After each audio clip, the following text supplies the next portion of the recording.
this place with a sig sour. And the train owned the ability to be a real contract killer. By God, I was gonna do it. Yeah, I might have made a few mistakes, just like every real American. This was gonna be the comeback of a century. I was gonna make the most and take advantage of every opportunity. You lucky dog. Here I come, Al Burris. Here I come, Georgia Parole Boot Camp. Here I come, America. Pushing yourself behind the limits of human suffering. Push yourself to push yourself. Mind, body, soul. To become something else. A sharp weapon to be wielded. Steak, potatoes, and apple pie. Baseball. An undercover sex. Yeah, I'm gonna get all that. Shitting out. Solid. By the end of it all, I will burn back my respect. To be a malleable piece of clay hardened into iron. Oh, sex. This is your chance. This is your chance to get back.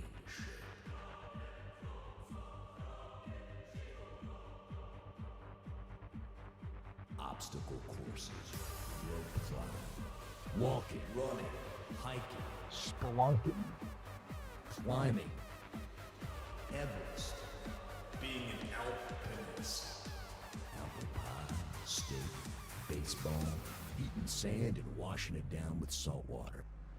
The imagination ran wild. The possibilities were endless.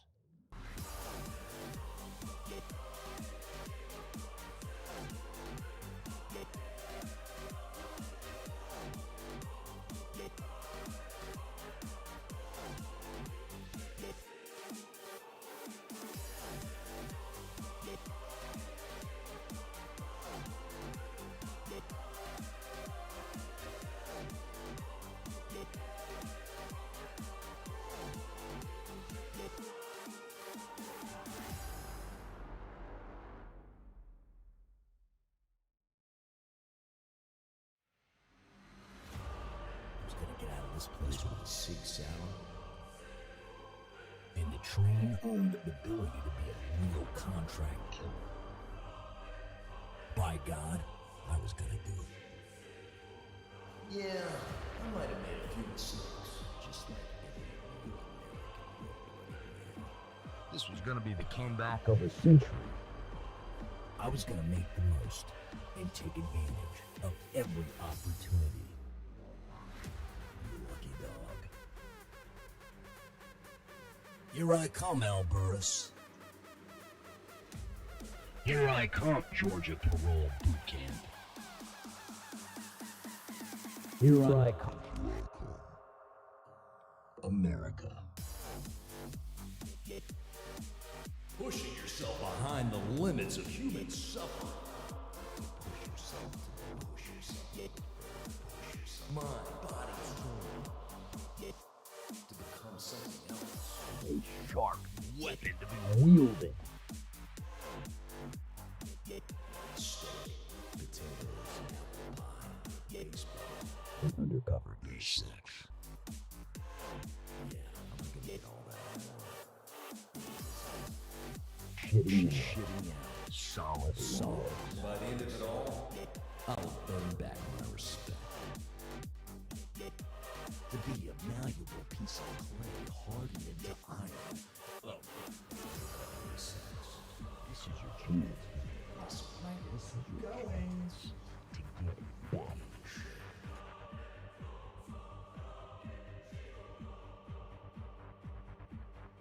Obstacle courses, rope climbing, walking, running, hiking, Spelunking.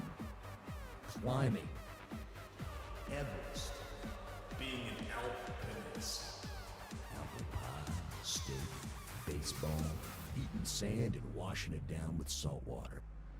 The imagination ran wild. The possibilities were endless.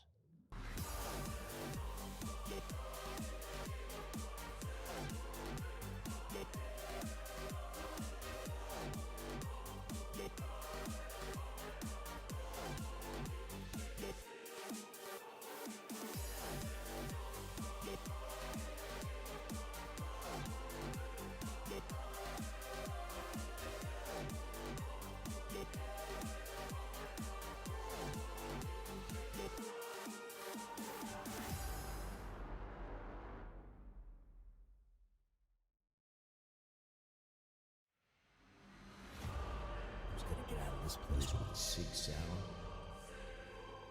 And the train owned the ability to be a real contract killer. By God, I was gonna do it. Yeah, I might have made a few mistakes, just like any real American. This was gonna be the comeback of a century. I was gonna make the most and take advantage of every opportunity. Lucky dog. Here I come, Alburus. Here I come, Georgia Parole Boot Camp. Here I come, America. Pushing yourself behind the limits of human suffering. Push yourself to push yourself.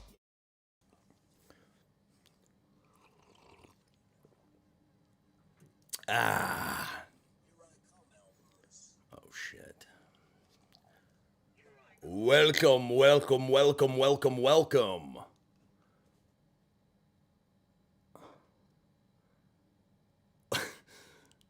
Are we live? Are we live? Are we live? Are we live? Are we live? Because I'm not getting the live feed. I might be in a little bit of a delay, so I'm counting on you, as I always do, to give me a little bit of a helping hand. And of course it caught me because I am on like a 60-second delay. It's just kind of like watching a live event, like the Super Bowl halftime show or the Oscars, the Academy Awards, maybe Ricky Gervais. Is it Ricky Gervais? Ricky Gervais? Ricky Gervais? On the Golden Globes. You got to have him on a delay because you just never know what that man will say. And just like him, you never know what I'm going to say. And tonight, boy, I'm a little amped up. I'm absolutely furious. I'm beside myself. And I said to myself, you know what?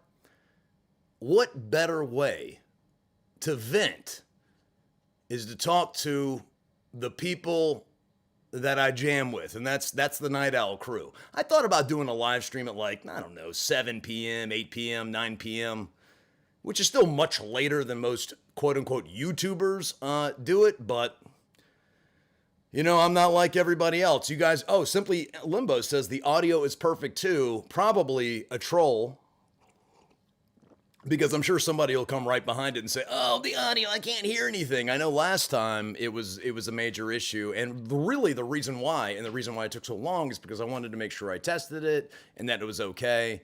And I swear to God, on my mother's eternal soul, may she rest in Chesapeake, Virginia. She's still very much alive. I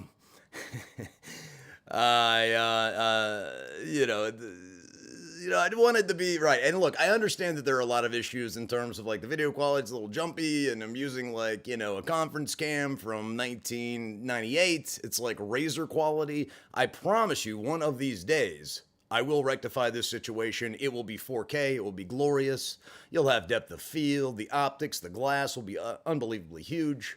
It might be at the rate that I'm growing. It might be 2, 3, 4 decades from now, but I promise it will happen. It will happen.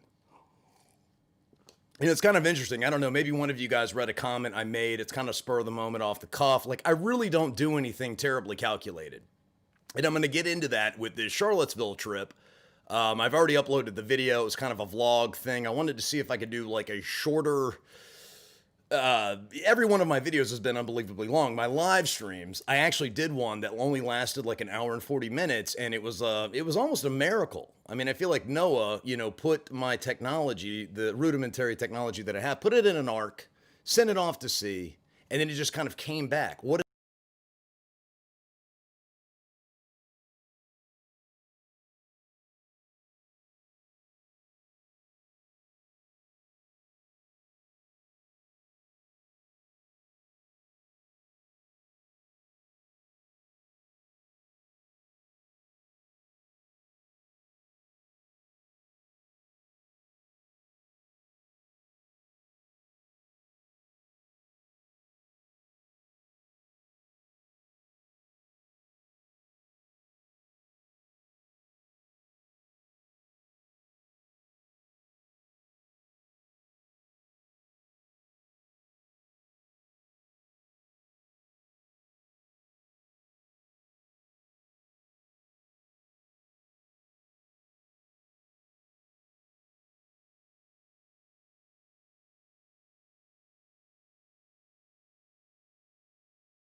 my head, this thing right here, I don't give a shit if it's 4 o'clock in the morning, if it's 4 o'clock in the afternoon, or if it's 4 o'clock 10 years into the future, firing on at least 3 cylinders at all times.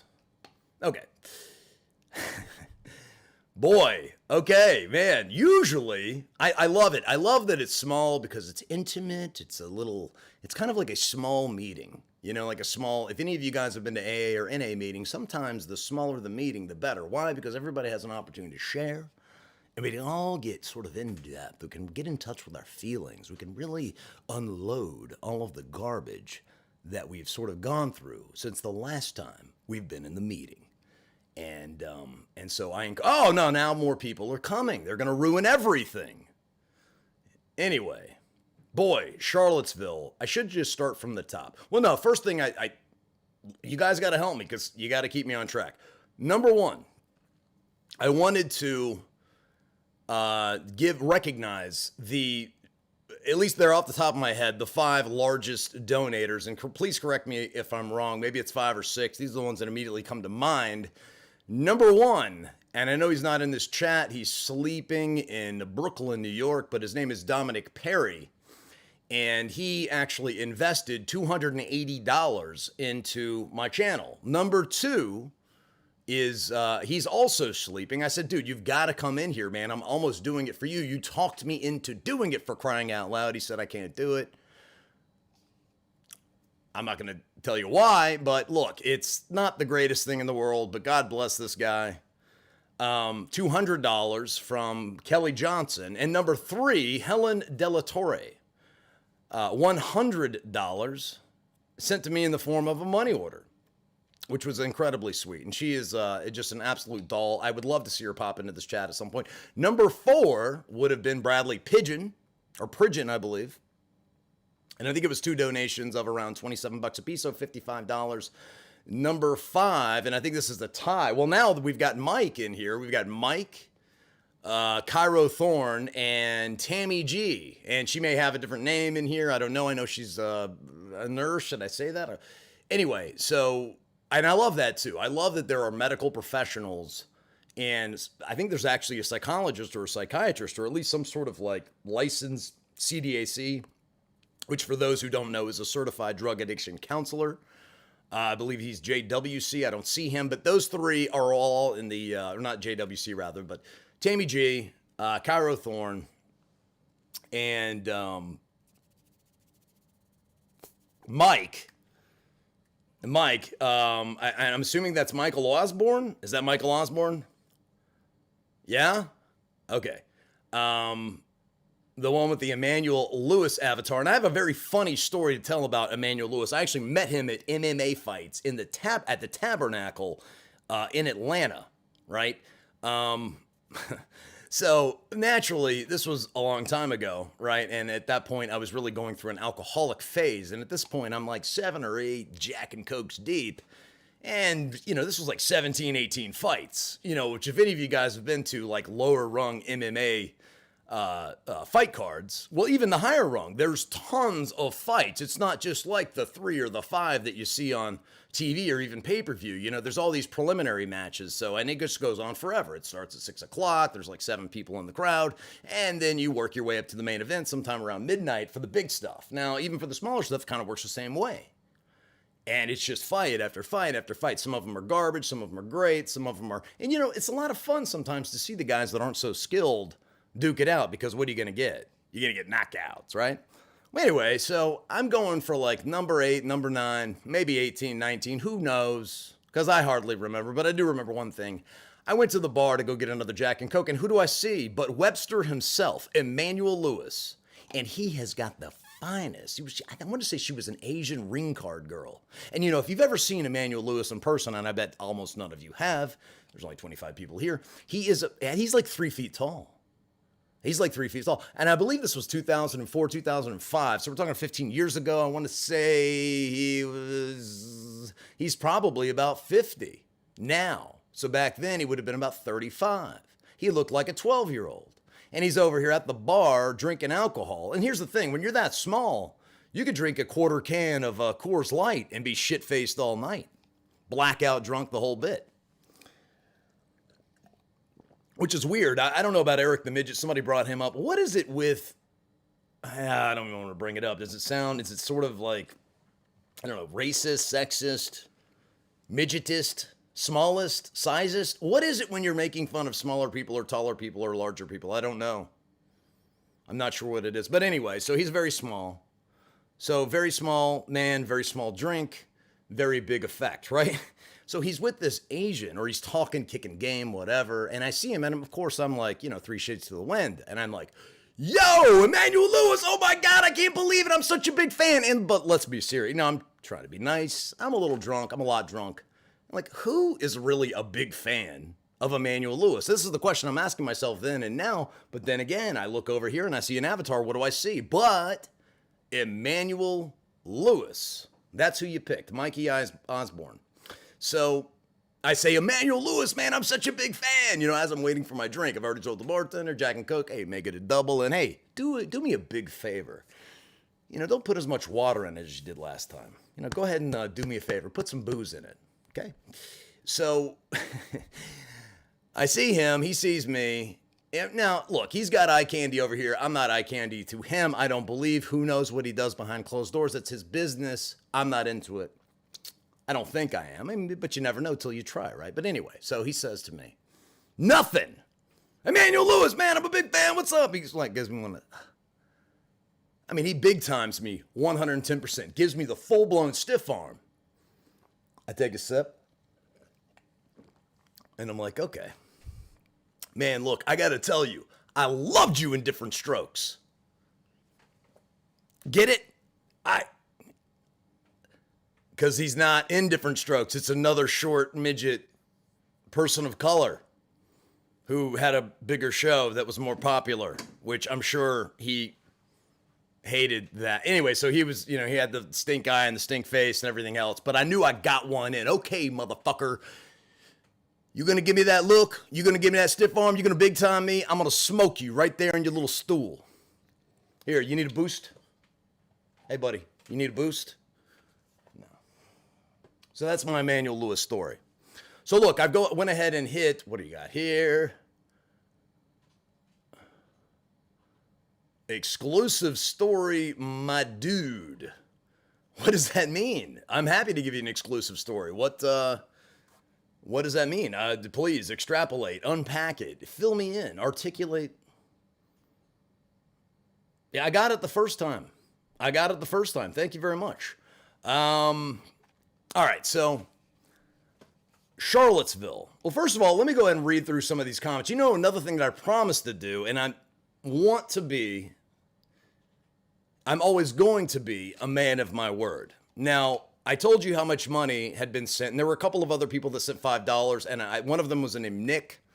And if I'm missing anybody, please let me know. I'll be happy to go back and take a look. But as I said before, just because you sent money, or just because you donated, or you invested, in my words, doesn't mean that you won't be recognized. For those of you like myself who are completely broke,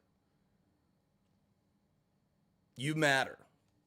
And your questions matter. And if I see something funny or I see something intriguing, you got to excuse me. I was a little depressed earlier and I did something. Look, do as I say, not as I do, right? So everybody asked me real quick, how do you get so ripped? What's the secret? And I always say, man, it's a high protein diet. I don't eat bread. I don't eat, I don't eat simple carbs. I eat fat or either fast carbs like white rice, for instance, great before a workout, 45 minutes to an hour, eat the white rice, maybe mix it with a little tuna fish, a little extra protein, not too much. You don't want to weigh yourself down before you work out. You want to do that afterwards, a little bit.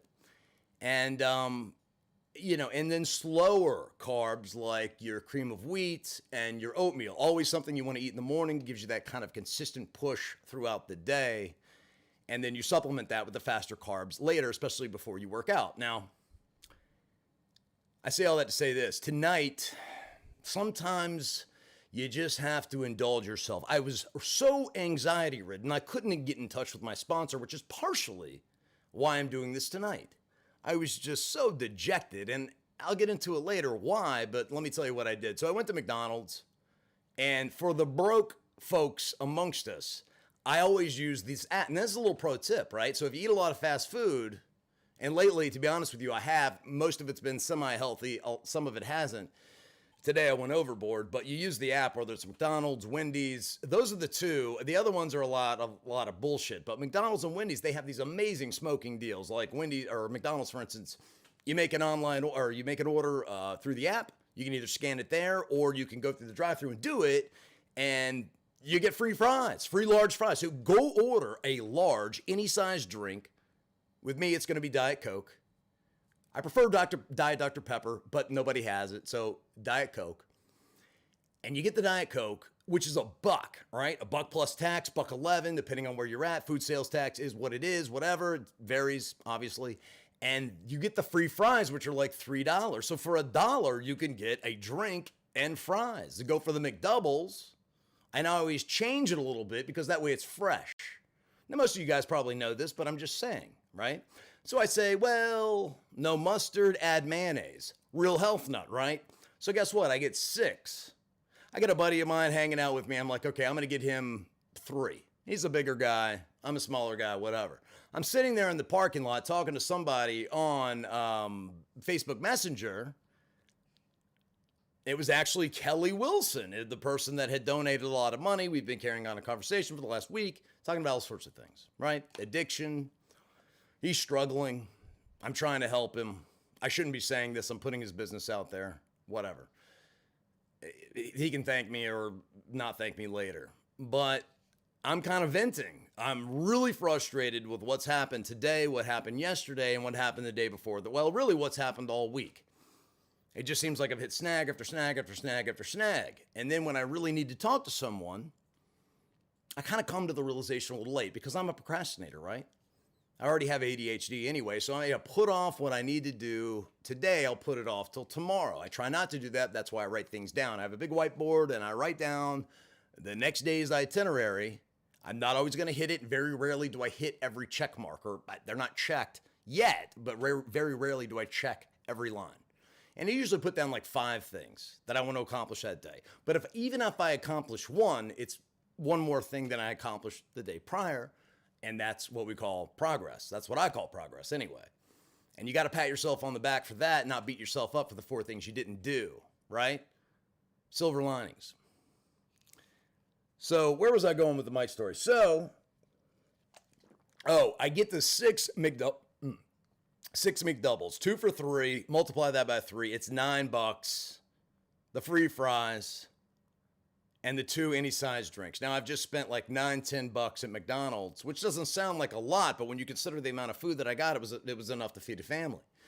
The only problem is the family was driving my Volvo, and it was just me by myself, and I ate 5 of them. 5 McDoubles with mayonnaise and no mustard, plus the fries. 90% of the fries, I think I left like this much left, and then slammed the drink before I even came back. And I started to understand how big people, and this is something I've struggled with, like, not being an addict, right? And being an alcoholic, it's real easy to channel that addictive tendency into other things. Very easy to do that. It takes a lot of steps. Takes a lot of different factors to go ahead and mitigate that, but there's probably always going to be some of it, right? And then I just kind of occurred to me, wow, I see how somebody kind of eats their way out of a black hole. Now, to be fair, I only ate 2 pieces of bread with the McDouble, so it was like 10 patties, 2 pieces of bread, the cheese and the mayo, which again, if you're going to eat like that, always avoid the bread, because let's be real, does bread even taste like anything? I mean, to me, it adds absolutely nothing to the equation. The only purpose that bread serves is to keep shit together. As far as I'm concerned, bread is pretty much irrelevant in life. It's pure sugar. Don't eat it. All right, now, so there's my food story. I felt a lot better, but if I have to go to the bathroom later, you know why. So, I also said I was going to read the very best, and I was going to give him a shout out or some recognition to the very best comment about the guy with the mask who was kind of giving me the little, he's giving me that look like he wanted to tear me to pieces. So, I'm going to do that later.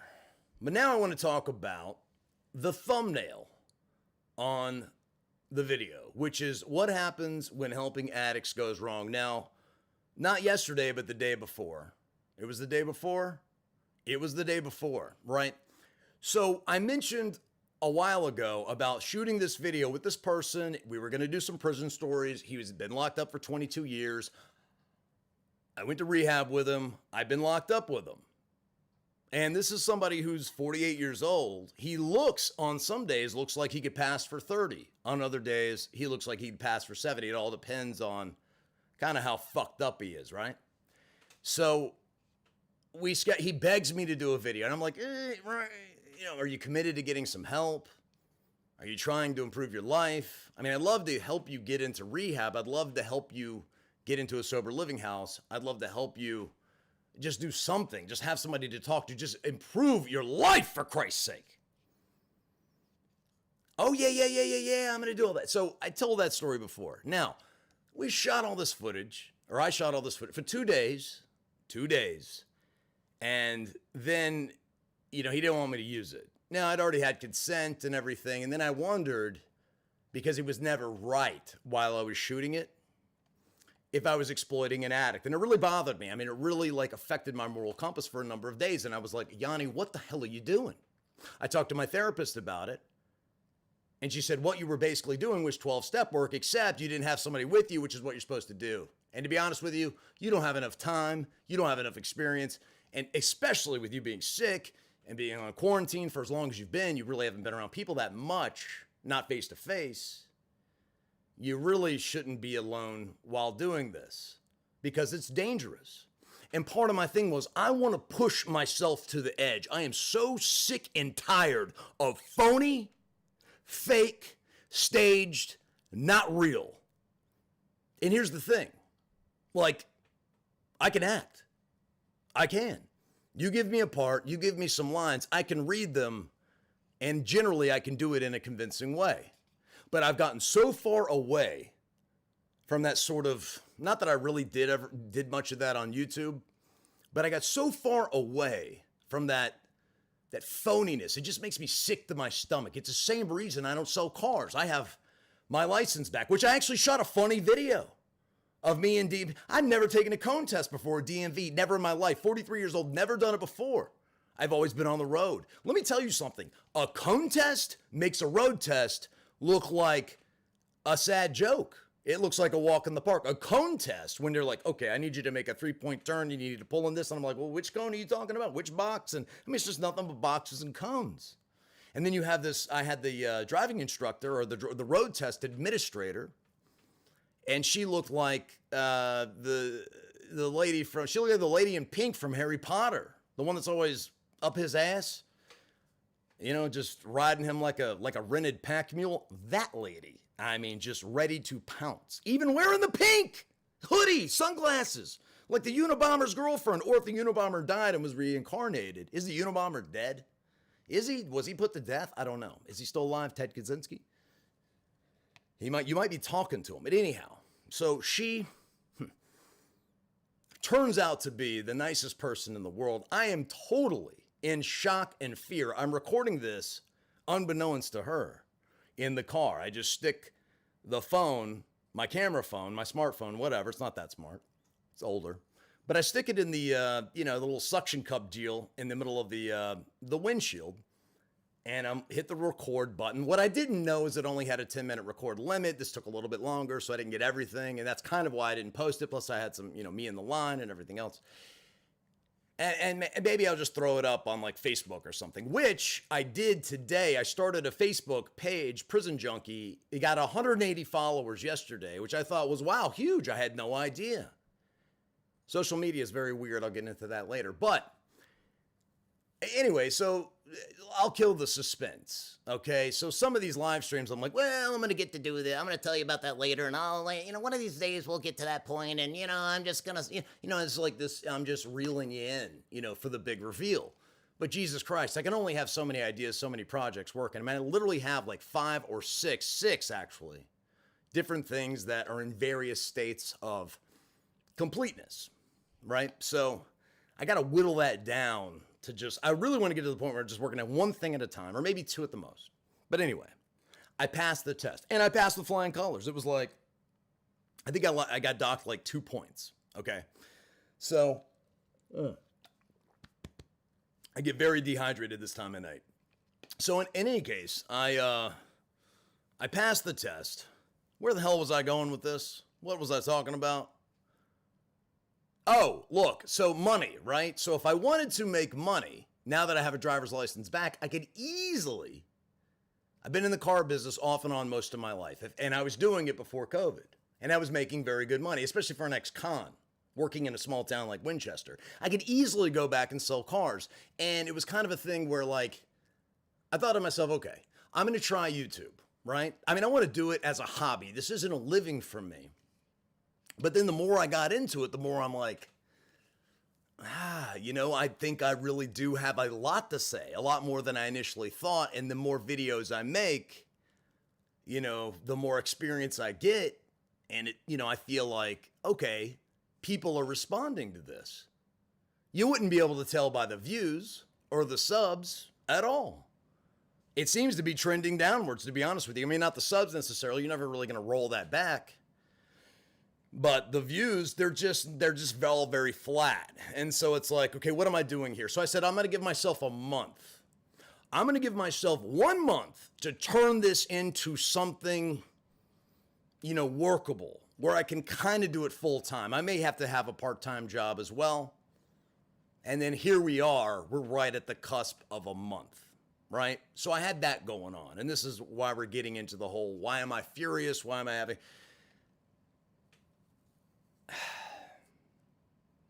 So there's that, right? I go to Charlottesville. If you've probably, are you watching in the chat? You've probably seen the video. I'm pretty sure like 60 people have seen it.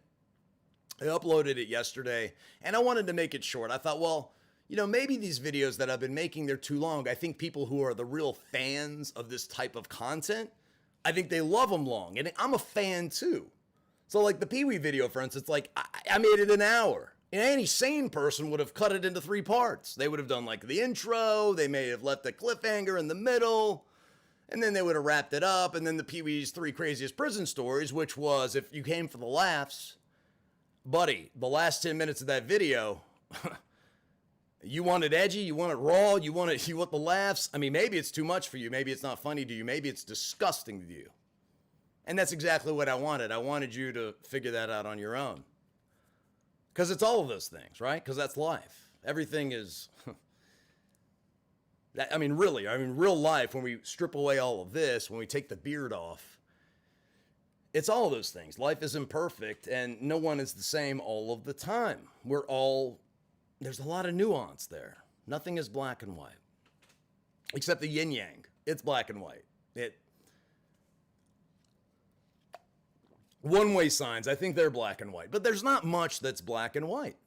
Well, talkies, right? From the 20s, the 30s when they introduced talkies, those are black. So there are a few things that are black and white. I stand corrected, right? So anyway, there was that. I want to make a short video. I thought it was really snappy. I had a lot of fun. We had a lot of fun editing that video. We had fun. Sort of fun shooting it. I had a lot of problems. I forgot the attachment for the Joby pod, so the vlog thing in the hospital, it was way too close. I had to hold it with my hand. Even though you see me with the stick in the elevator, it just wasn't that. It just didn't work out. And then, so the things that I've invested in, and I think this is important, boom, boom, boom, I've purchased 3 things. I have filters, step-up rings, which I was supposed to get step-up rings. I got step-down rings. I ended up having to use electrical tape to put the filter on. Then it ended up being overcast. Couldn't use it. I really haven't even used it yet. So there's that. The next thing was a light, an on-camera light with a diffuser. So in dark, I like to shoot at night. Not only do I like to live stream at night, but I like to shoot at night because a lot of the things that I want to document, they do happen in broad daylight, but they're more interesting at night. People are just more comfortable at night. And one of my things is I want to facilitate other people bringing their stories to you. I'm going to bring their stories to you, but people just get more comfortable late at night. And the way I've been living for the last 6 months, almost the last 6 months, I'm more comfortable at night. It's just the way everything has worked out. Now, gradually, I'll have to, shift my sleep schedule, and I'm trying to do that. In fact, I got up today at 8 a.m., so it's kind of incredible that I'm up now. But anyway. And then I got a stabilizer, which I did use in Charlottesville. Now, the stabilization system, you're adding this up in your head, 280 plus 200 plus 100 is 580, right? So plus another 90 is 670. And it becomes a thing like, boy, I sure do need a computer. That would help the editing a lot, would make it a lot faster. But to get a new computer that handles the footage and the layers, because here's the thing, each time you add a layer, it just slows everything down. Each time you add titles, it slows everything down. Each time you add music, it slows everything down. So by the time you get to all this stuff, you guys who have been watching the prison YouTube genre have been used to, 2 and 3 layer videos. A lot of mine are 7, 8, 9 layer videos. And that's just the way it is. Also, one thing that drives me bananas is shaky footage, unless it's designed to be shaky. Sometimes to elicit a certain feeling or emotion, it just is what it is. And always with a camera, the one you have is the best one to have. And it doesn't matter if you have some amazing camera at the crib. If you don't have it with you when something happens and you need it or the opportunity presents itself, then what's the point? Always the camera that you have is the best one. So I tried it out, the stabilizer, and I have so much crap hooked to this camera. It's just, I haven't really figured it out. So I got to remove some crap to get it maybe to work. And my camera's so old that things aren't compatible. It's not compatible with the computer. The gimbal's a little, so we're working that out. But anyway, so that thing was for $25. Then the light was $90. And then, of course, you have to pay shipping and tax. And then the filter and step down rings up to another $50. So if you add all that up, that's $510 plus $50. And then I'm looking for a tripod. So right now it's just sort of like little pieces. I do have a tripod. It weighs 1,000 pounds. So if you need to get a quick shot, and a lot of times I'm moving very quickly. You know, sometimes people change their minds, or sometimes it's just right there because I'm happening. I'm not staging it. You know, I'm not arranging pieces. This is real life, and real life just happens, and you either capture it or you don't. I've always likened myself in this case to someone who is, especially when you see this interview tomorrow with Justin. And this is part of the thing that happened in Charlottesville. And it's kind of like, I'll get to the whole when addicts go wrong. But I went to Charlottesville, right? And it was to check out my liver and check out the health of it and check out and see if they knew that I was going to build an immunity. And they gave me the prognosis, and they essentially said, and I was there for about 3 hours, from 9 a.m., 9:30 a.m. to 12:30. And I'm exhausted because if you guys were here, and some of you were, I was live streaming for 3.5 hours. And the thing that I asked, I said, please help me stay up. Because the last thing I want to do is set my alarm clock and then something happens. You know, I set like 3. The first one doesn't work. The second one, I have backup plans, contingencies. But the last thing I want to do is miss this appointment. It's crucial. It's a 2.5 hour drive. I got to make it. I got to be there. These are the liver specialists. This thing means the world to me because it's going to let me know and take away that fear of the unknown. I've mentioned this before. There's nothing scarier to an addict or alcoholic, and really to a lot of people, especially people that have mental health issues. I have all of the above. I've got the mental health. I've got the addiction, addict. I've got the alcoholic. I mean, I check all the boxes. The ADHD, which my psychiatrist says is one of the most extreme, he's being very nice, cases he's ever seen. No wonder you loved cocaine. He said, I bet cocaine didn't do to you what it did to everyone else. I said, well, what do you mean? He said, did you talk a lot on cocaine? I said, no. I didn't say a word. In fact, every time I was about to shoot coke, I said, listen, whatever you want to talk about, whoever was around me, you have a question, you want to talk about something, you want to have a conversation, whatever you have to bring to my attention, you have as I'm working it out, as I'm strapping it up. You've got about 5, 4, 3, 2, 1. Once it's in, within 2 or 3 seconds, all that chit chat, all that jibber jabber, wrap it up. Ain't happening. Extreme paranoia, utter silence. That's where I want to be. And that's why I ended up using, in a lot of cases, by myself, because other people were just a distraction I didn't want to deal with. So, what in the world is that? So that brings us to Charlottesville.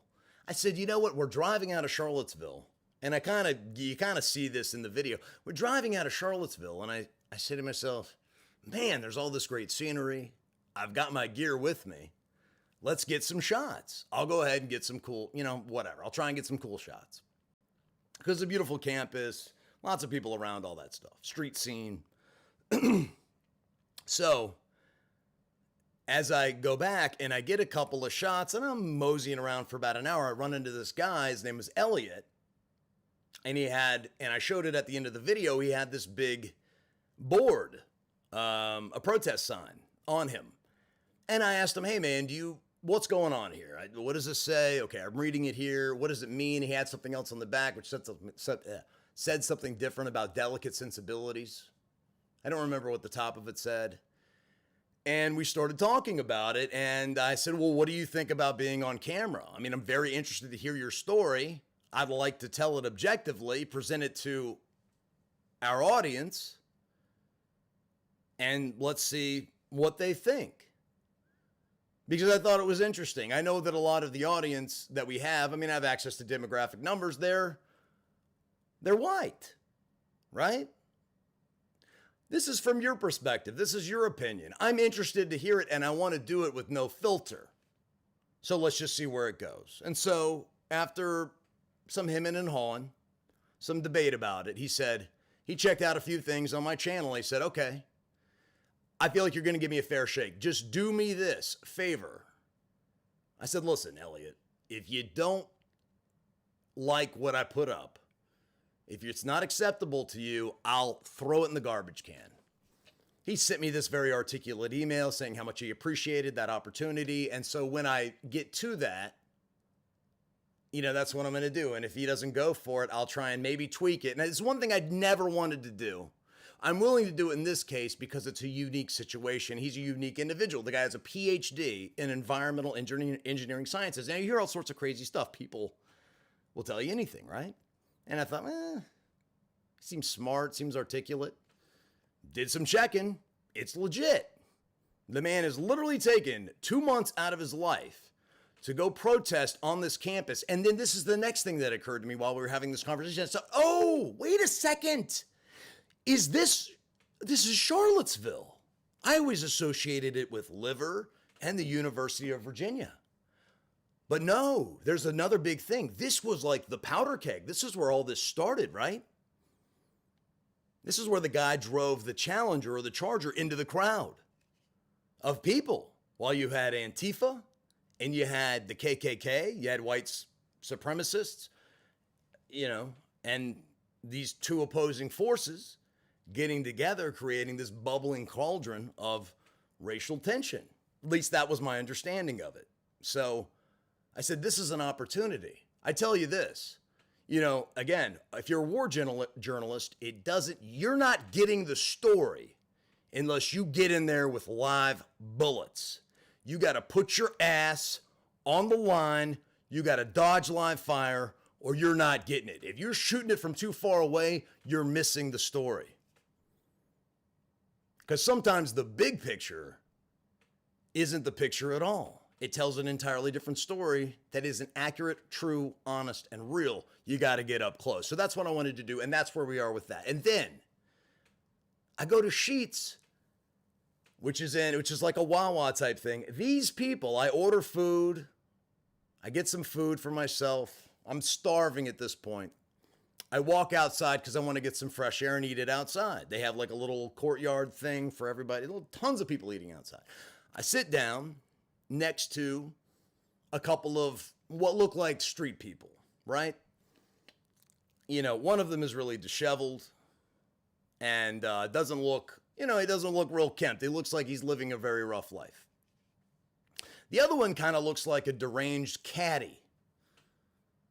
And this was Justin, right? And he starts telling me this story about how these people are walking dogs, and it's the fourth different dog. I'm thinking to myself, well, maybe they're dog walkers. I don't know. I mean, that kind of seems crazy. But the more I got into it, I'm like, okay, this guy is either not playing with a full deck, not every bulb is lit, the tools in the shed aren't exactly sharp, or he's on something. So I ask him directly, what the hell is really going on? What are you on? And he tells me straight up, I'm homeless and I'm a meth addict. And so I'm trying to convince him, he's very paranoid, right? Because one thing that's part and parcel with methamphetamine use, and I know because I've done it before, is lots of paranoia. Any sort of like high potency amphetamine or stimulant, not coffee, not even, Adderall, Strattera. I guess that's not really a stimulant, Vyvanse, etc. If you take too much of it, sure. But the real narcotic stimulants and amphetamines will take this thing all the way to the moon. So I'm having this conversation with him, and I'm trying to convince him to get on camera. And of course, he's paranoid about, well, who are you? Because the feds are watching me. I said, listen, man, the feds are watching you. This is funny because I've had this conversation a lot with people. I'm like, listen, are you slinging pounds of Tina out here? What's really going on? He's like, no, I smoke a little bit here and there, whatever. I said, nobody gives a shit. The feds are not watching you. And no offense, but to them, you're nobody. You're just a guy that gets high. If they were going to bust you, they probably already would have done it. And maybe on a slow day, they will. So finally, I kind of earned his trust a little bit. I said, listen, man, I'm not going to present your story in a subjective light. I'm not going to steer the ship. I finally convinced him, and it's starting to get dark. At this point, we're probably looking at around 6 o'clock. I finally convinced him to get it on camera. And then I end up sticking with this guy while I'm shooting this interview with him, which takes about an hour, and I'm doing it in public, right? So I'm doing it on the sidewalk in front of a restaurant, and the guy wants me to leave. He's like, no, you can't do this. You can't do it. I don't want to name the restaurant because I don't want to put this guy out there. But he was an older black guy, and he was the manager of this particular restaurant. And I tell him what I'm doing. And I tell him what the channel's about. And he tells me he did 8 years in prison. I'm like, oh my God, is there anybody out here who hasn't ever been locked up in prison, for Christ's sake?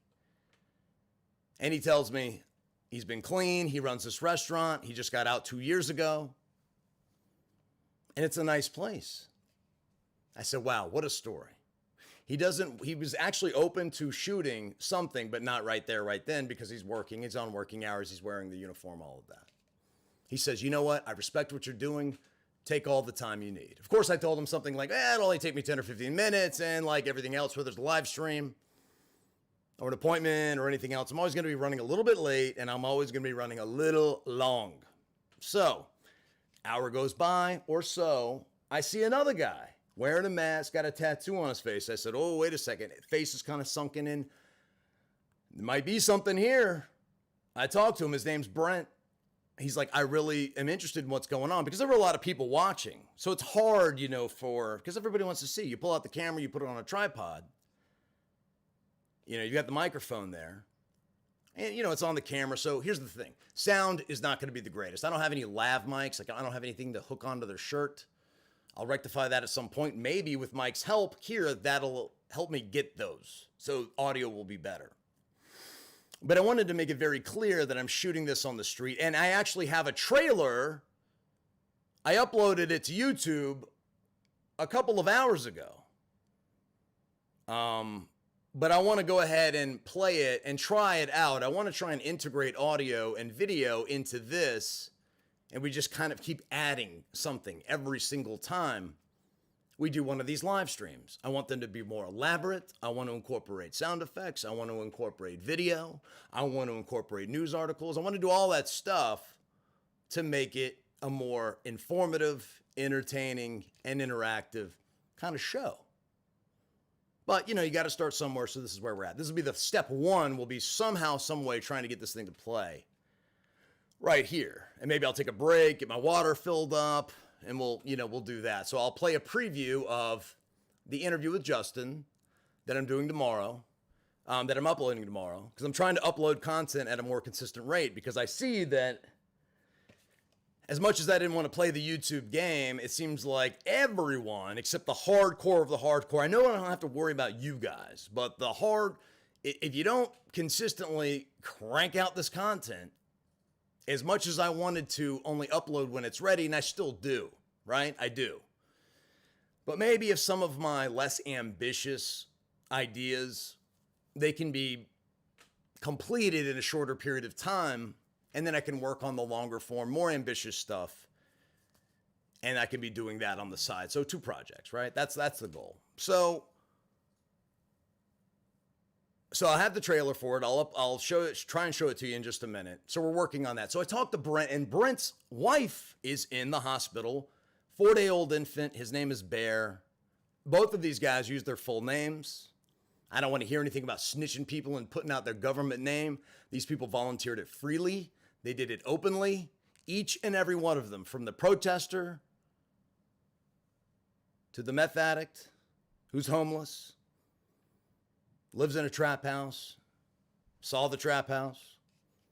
Because I'm just going to take your word for it. If I have an opportunity to see it, to see the live bullets, that's what I'm going to do. I've stayed in touch with him since. I'm trying to arrange for him to go to a psych center, and possibly the psych center, depending on his citizenship or where he's a resident. If he's a West Virginia resident, which I thought he was, I'm not sure now. And I'm not sure, honestly, how high he is. I'm going to be honest with you. we messaged him today, and he said he was now a tow truck driver. I'm like, okay, so,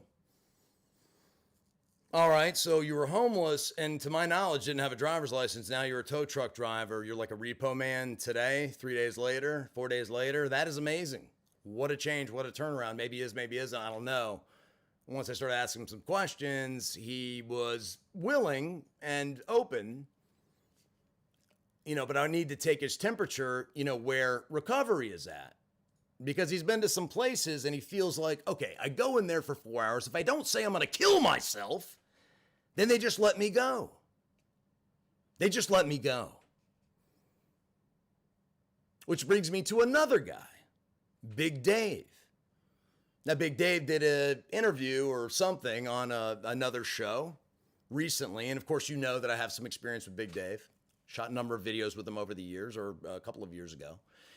And, he looked okay on the video, looked fine, riding a scooter. He's like 500 pounds. He's on a scooter. It's amazing feat of engineering that a Chinese scooter would keep a man that size going more than 20 miles an hour.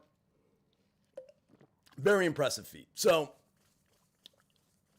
Big Dave, and he knows that I would say this because on Reddit I posted a picture. He calls me up on FaceTime, cuffed to a hospital bed. Out of his mind. I'm like, what in the hell is going on? He's like, you got to get me out of here. I'm like, listen, man, you're cuffed to a bed. You're 5 hours away from me. You want me to bust you out of jail, basically? And he really didn't know what the hell was going on. I'm like, just tell me what happened, and maybe I can make a phone call. So I called up to the hospital. I said, oh, this guy's my cousin. I think I said he was my brother. My brother, Dave, and the full name wouldn't be hard to find. You guys can dig it up. I'm not going to put it out here, just because. And they actually sent me to the room, not physically, but through the phone. And he didn't answer, but the nurse or the tech answered. And so I was like, what's going on with this guy? And they said he laid down in the middle of the road and just went to sleep, or just laid down waiting. And so I talked to him. Their opinion was that he laid down in the middle of the road so he could kill himself in Norfolk, Virginia. Now, Dave didn't remember what happened, but I mentioned before that he is a paranoid schizophrenic. Yes, he's done lots of drugs. Yes, he's been a panhandler. Yes, he's done all these things, but you have to understand, this guy's led a very hard life. His mother has been an alcoholic, living on government assistance. He doesn't even know who his father is, never met him. She doesn't know who he is or something. I don't know if she does. Dave says he has no clue. I believe him on that point. Then what? It's hard to judge somebody like that, right? Can you imagine not knowing who your father is and your mother is inebriated on a Jenga pile high stack of pills all the time? Not to judge her. I'm not judging her. I'm saying she's sick. But I'm saying in that state, let's be real. Not going to be the greatest mother, not going to get the greatest upbringing. That's a tough road to hoe. And Dave's a white guy living in not the greatest neighborhood. Right? And so you put all those things together, it's not a good start. And so my heart always went out to this guy and still does. So that was kind of, and the reason I tell that hospital story, that was kind of the deal with Justin, is he had had some bad experiences with psych hospitals, so therefore none of them worked. And I understand that, because your mind, if you want help and you need help, well, I tried that, once, or I tried that for like 5 minutes, or I tried that for a month, and it just didn't work. I went to AA meetings for a month, and I just didn't feel it. I felt like I was being judged. I felt like I picked up that white chip, and nobody would talk to me anymore. And some meetings can be like, or my therapist didn't help me. They didn't tell me anything about myself that I didn't already know. Well, how long did you go? I went for 2 sessions. Wouldn't you agree that it takes a little bit longer than that to get to the heart of you? Are you that simple? Are you that basic? that somebody could figure you out in 2 30-minute sessions? Or do you think maybe it would take a little more time? Also, when they gave you assignments, did you do them? Did you put any work? Did you go above and beyond the session to do any work of your own? To do some introspection, to do some writing down. When you put pen to paper, forget about the keyboard, forget about the touch screen. I mean, that's fine too. Forget about the voice memos. That's fine too. We talk all day. How often do we write things down? When you write it down, it sticks. I mean, how many people write screenplays with their mouth? Yeah, there are some screenwriters who do dictaphone stuff, whatever. Like James Patterson, I'm pretty sure he writes a book when he sits on the toilet. Every time he sits on the toilet, he writes another novel. Alex Cross did this. Alex Cross went to the Turkish bath. Alex Cross, got a happy ending at the massage parlor. All hell broke loose. So there's a serial killer on the loose. And he's, hiding in a sauna. The end. He got the bad guy, or maybe he didn't. I don't know. But I'm just saying, there are some people that have teams of people that write books, whatever. Anyway, for all those of us who aren't professional novelists, that have teams of people that help write for us, or who aren't in a writer's room for a sitcom with 40 writers hashing out ideas, working off of each other, we're by ourselves or just one person. But really, the best work, it's an inside job, right? So you have to do some work in all of these areas. You want to improve this? Get a journal. You want to eat better? Do a food log for a week. Let me tell you something. You do a food log for a week. You don't lie to yourself. You write down every single thing that you eat. I don't give a shit if it's a banana, a candy bar, a dick. Sorry, I shouldn't have said that. Whatever it is, whatever you eat, whatever you consume, it all has a caloric value to it. But we like to lie to ourselves. And I said, well, I eat 3 pieces of pizza. Well, yeah, when you got it delivered. But then the middle of the night, you woke up, maybe you got drunk. How about all the booze you drank? And nothing's going to get you fat like booze, and so on and so forth. Every single little thing. If it's an M&M, you write it down. Do it just 1 week. You don't have to do it forever. Do it a week. Count it all up. Get your RMR, your resting metabolic rate. All you have to do, age, weight, height, and your sex. Look up RMR calculator on the internet. Plug it in. That's how many calories you burn doing nothing. Now figure out what you eat, and then figure out what you do. And if you're in a deficit, you'll lose weight. And the larger the deficit, the more you'll lose. You lift weights, you'll be burning calories all day. It'll raise your metabolic rate. If you just run, a little bit, but not as much. Not as efficient. And so on and so forth. I'm a big believer in free weights, but that's me. So I didn't get out of Charlottesville because I don't have phone service. I literally do not have phone service. I have been surviving. That's a long story. I got out of jail and I owed a bunch of money to Verizon. They wanted $1,100. I said, listen, I'll give you $4. Okay? After my first paycheck, I'll give you $400. How about that? They said, no, we want the full amount. I said, forget it. I've already paid $700 for this Note 9 a year and a half ago. My credit was beautiful. Before I went to jail, after I OD'd in that parking lot, 750 to 760 FICO score. Always took care of it, never missed a payment, never missed a bill. Which is hilarious because I love the idea that I was just like this crackhead junkie, robbing people left and right. Definitely not the case. Always took care of my credit. So, after I went to jail, I didn't get any assistance, taking care of my 5 credit cards and other loans. So they all went default. After 4 months, I get out of rehab. My credit goes, 510, 5, and I can look it up. I work at a car dealership at this point. It's the first job I got when I got out of rehab. A to Z Auto Group. So now what are my options, right? So I don't want to let this thing go. It becomes like a point of pride, right? So it's on this thing called an IMEI blacklist. Now, if I found the phone lost or stolen, I can have the thing cleared. Now, I could still have it cleared, but if it's on a financial blacklist, they reset it every 30 days. So I thought, well, okay, I'll work out a payment plan. No, it's already in collection, can't do that.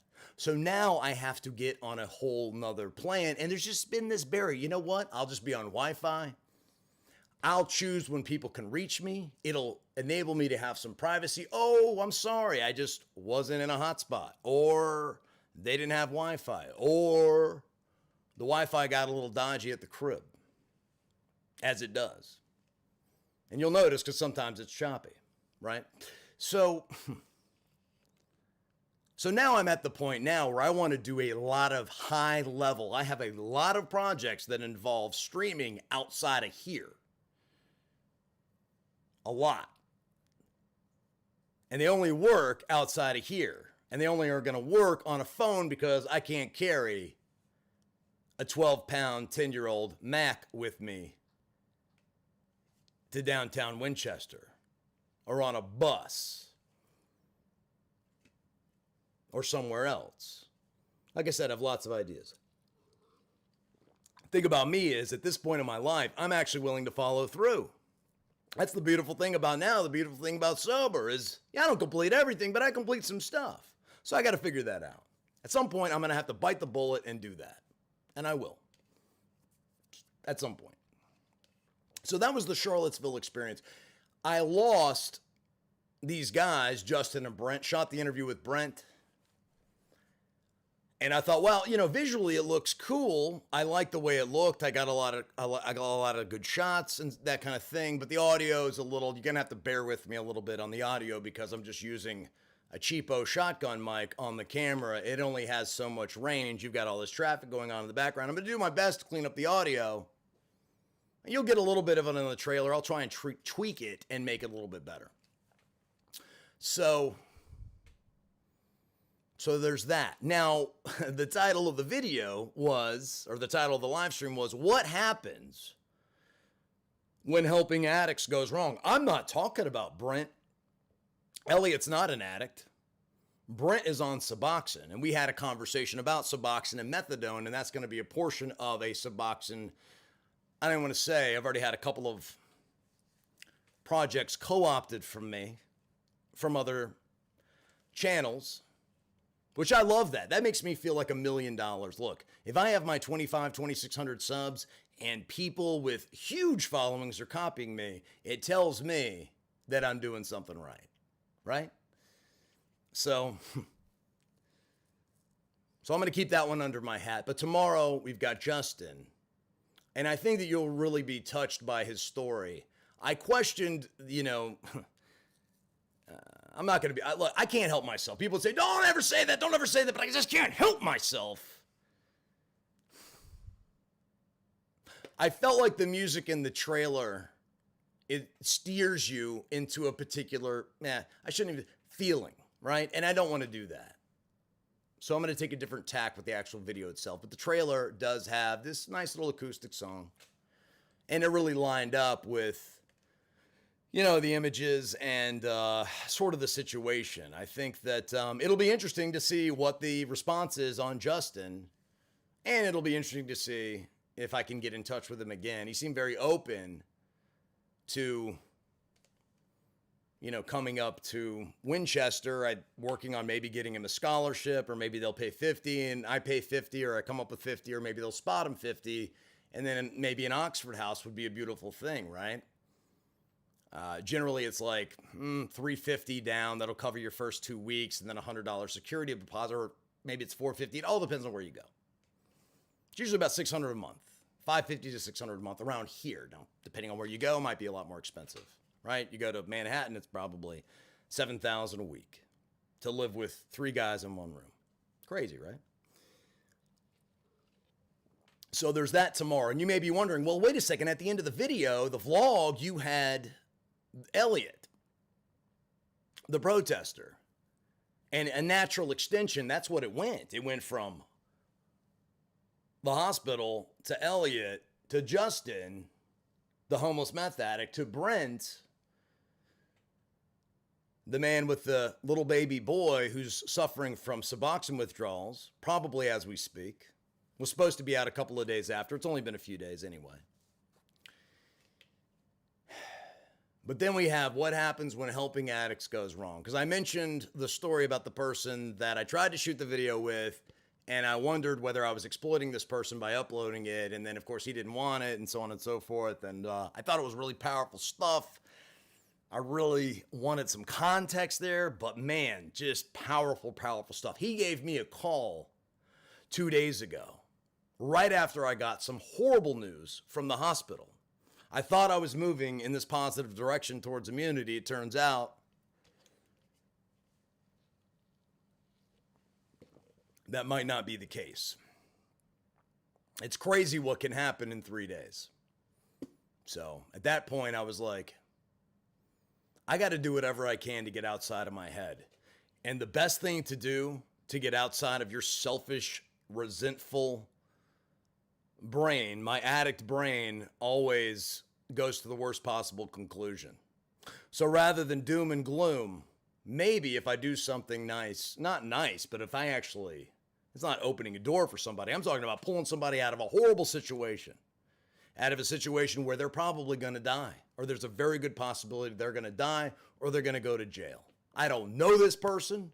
I know the person they're with, but I don't know this person. This person texts me out of the blue from the same number where I answered this other person who I shot the video with, and I said, look, we've been down this road. I don't want to help you. I mean, I'm not saying I don't want to help you, but I'm not shooting video with you. It's too much of a headache. You're impossible to deal with. Forget it. It's not happening. So, what are we getting down to? Is there a problem with the video? I see a lot of people are dropping out. I must be getting really boring. Yeah, again, huge recognition to Mike for $69.95. It's a really nice number. It's very sexual, right? $69.95. Forget about, I can't even make the flex tape analogy anymore. I can't make fun of that. Thank you very much, Mike. That's huge. That's really huge, man. I really appreciate it. Now, I'm gonna take a break, but instead of just sitting around like bumps on a log or dumbbells on a rack, waiting for me to come back, which is a lot to ask. I got to be a presumptuous fella to just say, hey, look, just stick around while nothing is happening, while you listen to our silly little song that we made the other day. How about I show you a trailer for the upcoming video tomorrow, and then we'll eventually get down to comments, and then you guys can tell me what you think. And again, let me know, is the audio legible, or I guess audible? I guess legible is writing, but audio. Let me know if it's acceptable. Give me a moment to cue it up, and just give me 5 or 6 minutes. I obviously know I drink a lot of water, really test the bladder, and honestly, I'm not gonna lie to you. I'm gonna go out and smoke a cigarette if that's okay. So if you want to smoke a cigarette, if that's what you do, if you vape, if you want to go snort a line, that's your business. I'm not judging you. I wish you wouldn't if it's a problem. Or whatever it is, eating a gallon of ice cream. I actually know this woman who eats 2 gallons of ice cream a night. She's in recovery. She's not doing drugs, but she says she eats 2 gallons of ice cream a night. It's unbelievable. I love ice cream. That's just unbelievable to me. So anyway, without further ado. Oh, you guys are debating my IQ. You're not even close.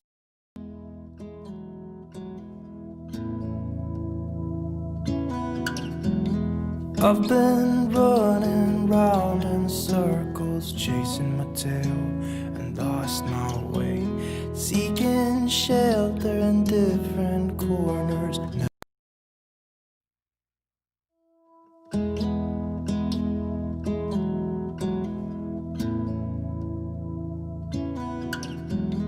I've been running round in circles, chasing my tail and lost my way, seeking shelter.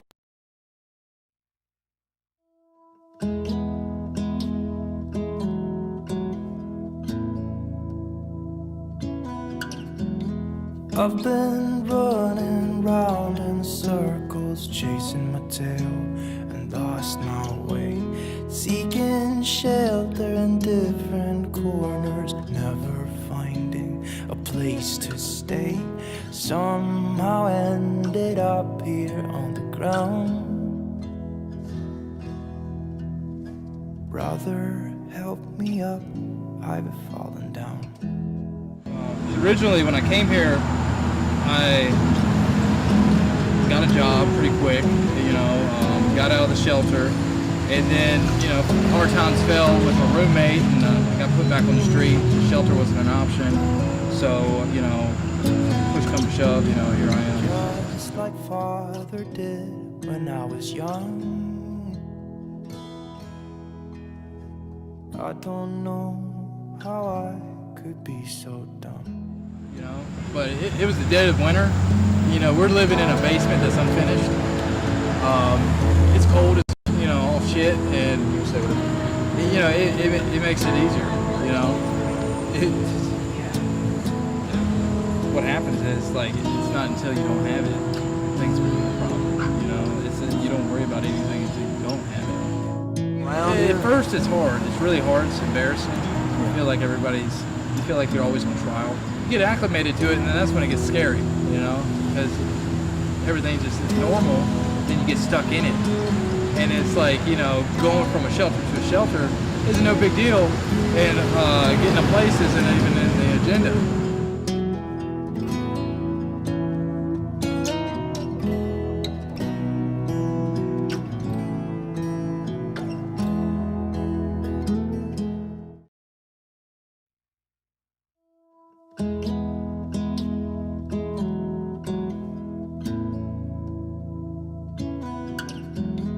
I've been running round in circles, chasing my tail and lost my way, seeking shelter in different corners, never finding a place to stay. Somehow ended up here on the ground. Brother, help me up, I've fallen down. Originally, when I came here, I got a job pretty quick, got out of the shelter, and then, hard times fell with my roommate, and I got put back on the street. The shelter wasn't an option, so, push come to shove, here I am. Just like father did when I was young. I don't know how I could be so dumb. But it was the dead of winter. We're living in a basement that's unfinished. It's cold as, all shit, and, it makes it easier, What happens is, it's not until you don't have it, things become a problem, It's you don't worry about anything until you don't have it. At first it's hard. It's really hard. It's embarrassing. You feel like you feel like you're always on trial. You get acclimated to it, and then that's when it gets scary, because everything's just normal, then you get stuck in it. And it's like, going from a shelter to a shelter is no big deal, and getting a place isn't even in the agenda.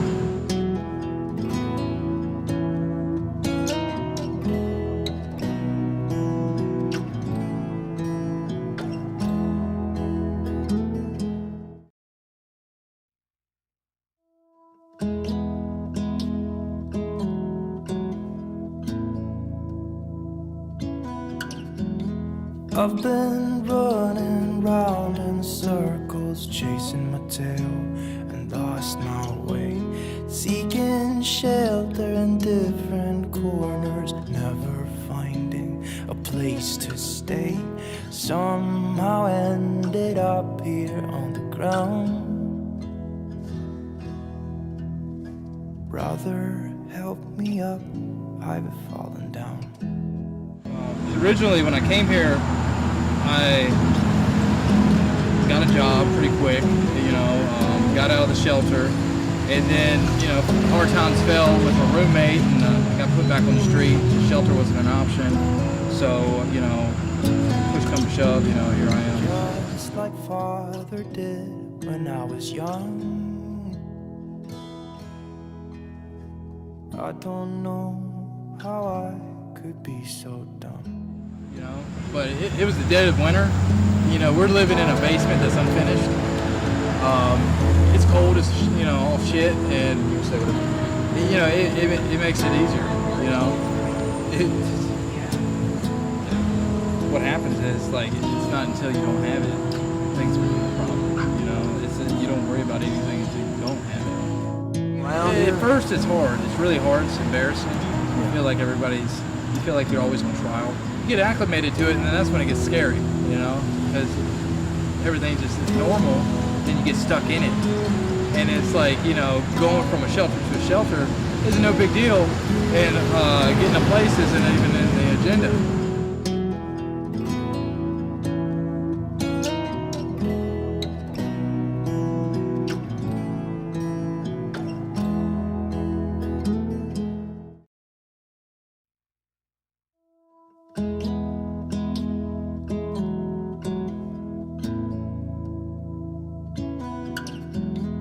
I've been running round in circles, chasing my tail and lost my way, seeking shelter in different corners, never finding a place to stay.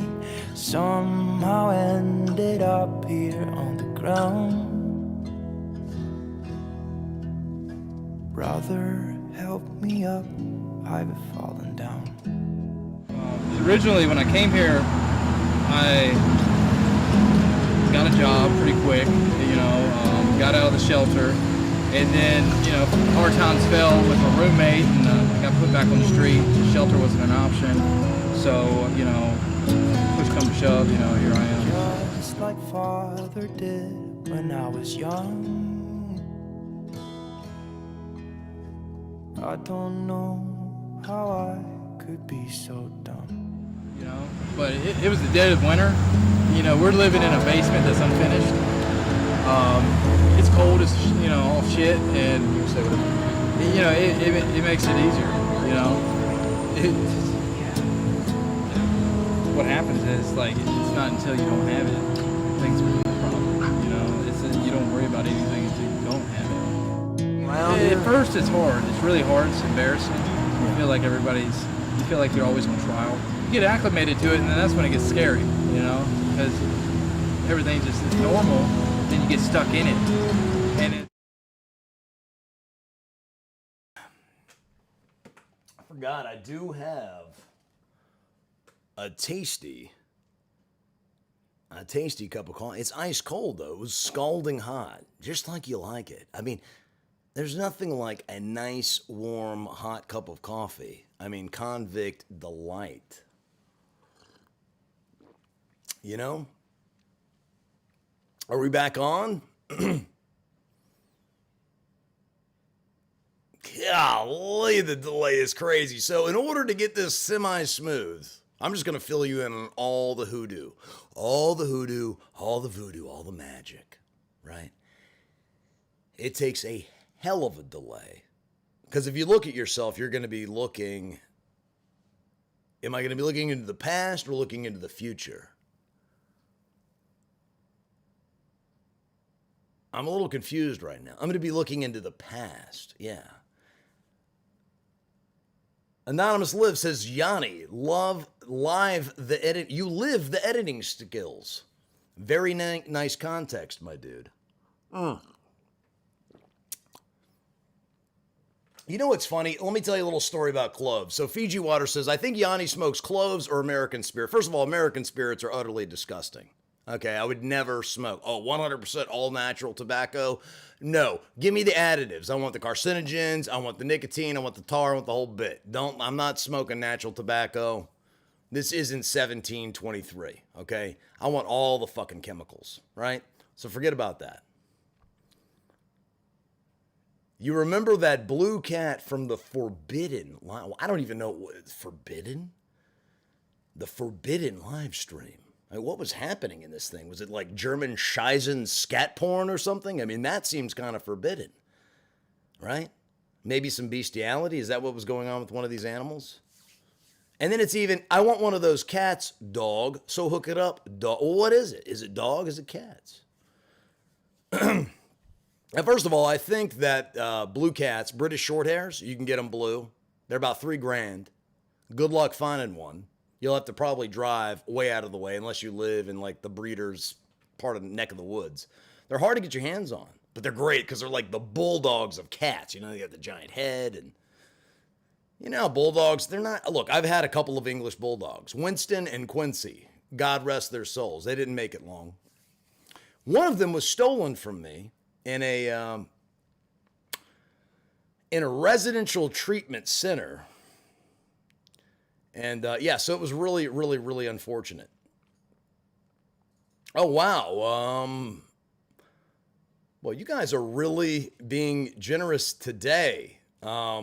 Man, thank you very much, Kara Craig. I didn't know if I was supposed to use your name or something else, but Kara Craig donated $30.05 United States currency to Prison Junkie. So apparently the audio was so bad, you guys wanted lav mics for the next interviews, and I don't blame you. So there's your brass tacks. Let's get to it. Thank you very much, Kara Craig. That is huge. And again, like, I'm going to show you everything that I have. I don't have the screen caps of the receipts now. So maybe the next live stream I'll do that, and we can just kind of catch up. I'll kind of show you what the stuff is. Maybe. I kind of don't want to show.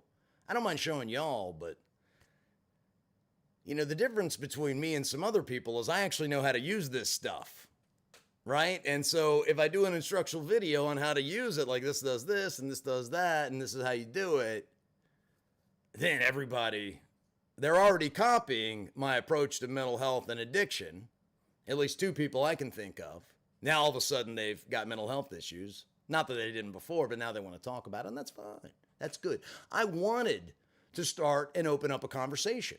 Because like I said, when I started this, I certainly didn't expect to make a living doing YouTube. Really didn't have a desire to make a living doing YouTube. But I've had so many people reach out to me on Facebook Messenger, Twitter, used to, not as much anymore, Instagram, and a couple of you know who you are because I recognize your names. And we've had long conversations. I have a kid. Well, I say he's a kid. He's 32 years old. He's trying to kick kratom. And I'm always confused. Is it kratom? Is it kratom? Is it kratom? And I had a very long and illuminating experience with kratom. So, you know, it's not FDA regulated. There's lots of different strains of it. And a lot of it's really unknown. And what's funny is that the liver specialist that I talked to on Monday, when I got the results from my initial panels, which showed that I was still reactive. The plan was that I wouldn't be, but I am. You know, and the problem with that is, and I do have that screen cap. I don't know if I know how to show it right now, but you know, I don't know. I mean, do I make a video about it or not? I've kind of already vlogged the hospital thing, but the bottom line is this. Friday, I left Charlottesville really in a great mood. I was very enthusiastic. I was extremely tired, but knowing that, or feeling and getting every indication that I was going to be immune to this going forward, and physically I was going to return as close to normal as I possibly could, whatever that is. This leads me into my next thing, which was what happens when you try and help addicts and it goes all the way wrong. It's a video I shot hours of it. It went completely in a way I never expected, but probably should have. At least I should have expected chaos. And that's what my therapist told me today. She says, here's your problem. You have replaced, with these little excursions, you keep saying that you want everything to be raw and real and not really know what you're getting into until you get into it. But what happens when you get shot? Or what happens when somebody leaves drugs in your car? Or what happens when somebody's ODing in your car and you have a drug history, you're a convicted felon with drug charges, drug convictions on your record? Even though you didn't have anything to do with it, then what? You know, that's a hell of an explanation. I mean, you're more than welcome to search the car, but what if they drop something in the car? Do you really need this extra stress in your life? Forget about the temptation of using. You're putting yourself around people who are getting high. And I say, well, look, I'm doing this because I want it to be dangerous, right? I want to push myself to the edge to get the story. I want to be around those live bullets, and not live fire exercises, but the real bullets, to test myself if this is for real.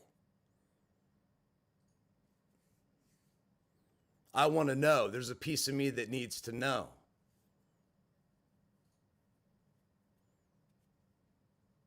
You know, because I'm constantly wondering my motives, my intentions. Am I doing any of this stuff for the right reasons? Right? Am I doing YouTube for the right reasons? Am I doing these live streams for the right reasons? That's why I made it clear the first couple I did. I said, no, I don't want, people would ask me, I want your PayPal. I want to donate. I want Super Chat. I can't do a Super Chat. My channel isn't monetized. Then I'm getting to the point where I'm very close to, okay, I'm going to have to get not only a full-time job, I'm going to have to go back to what I know. Maybe. I could get a menial labor job. I'm a pretty skilled, concrete stamper, backyard contractor. I owned a business, fences and patios and, pouring pads, that kind of thing. I have fiber optic certification. I even have an EPA license for refrigerants, a 608 license, I believe it's what it's called.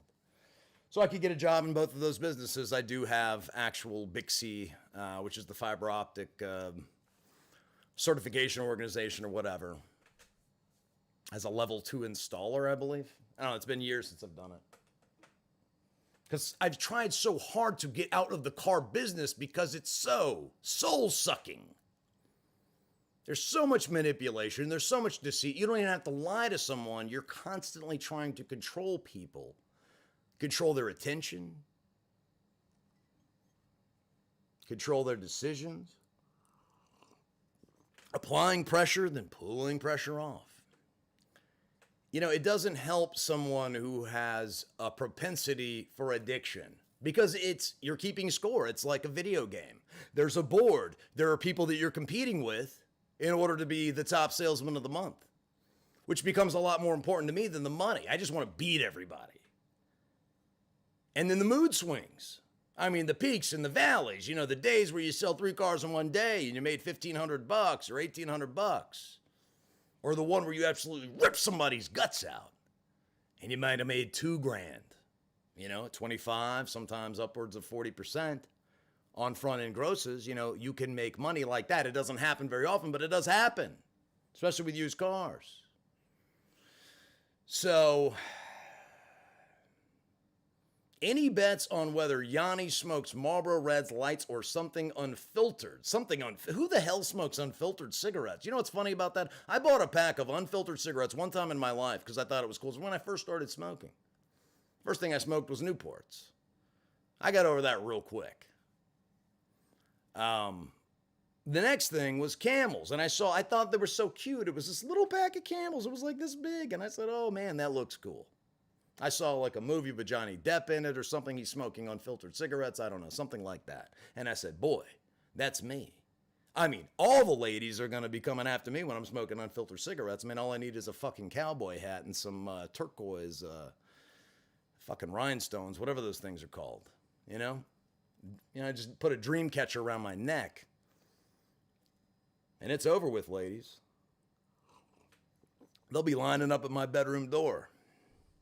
Didn't work out that way. They tasted like shit, number one. Number two, they get so wet. I mean, here's the thing. When I smoke a cigarette, I literally bite down on the filter. I'm just aggressively smoking. You could literally see, this is how broke I am. I smoke the cigarette to the nub.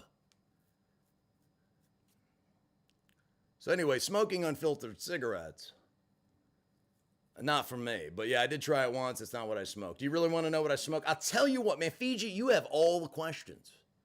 But boy, every time I corner you on something, it's, oh, I don't have this, or I can't do that. And your name is Fiji Water, for Christ's sake. If you really are Fiji Water, you got all the bucks. Because Fiji Water is wildly overpriced. I mean, it's water, for Christ's sake. $5 a bottle. The fuck out of here. Fuck Super Chat. YouTube takes too much. I wouldn't know. I've never done one before. I personally haven't done one before.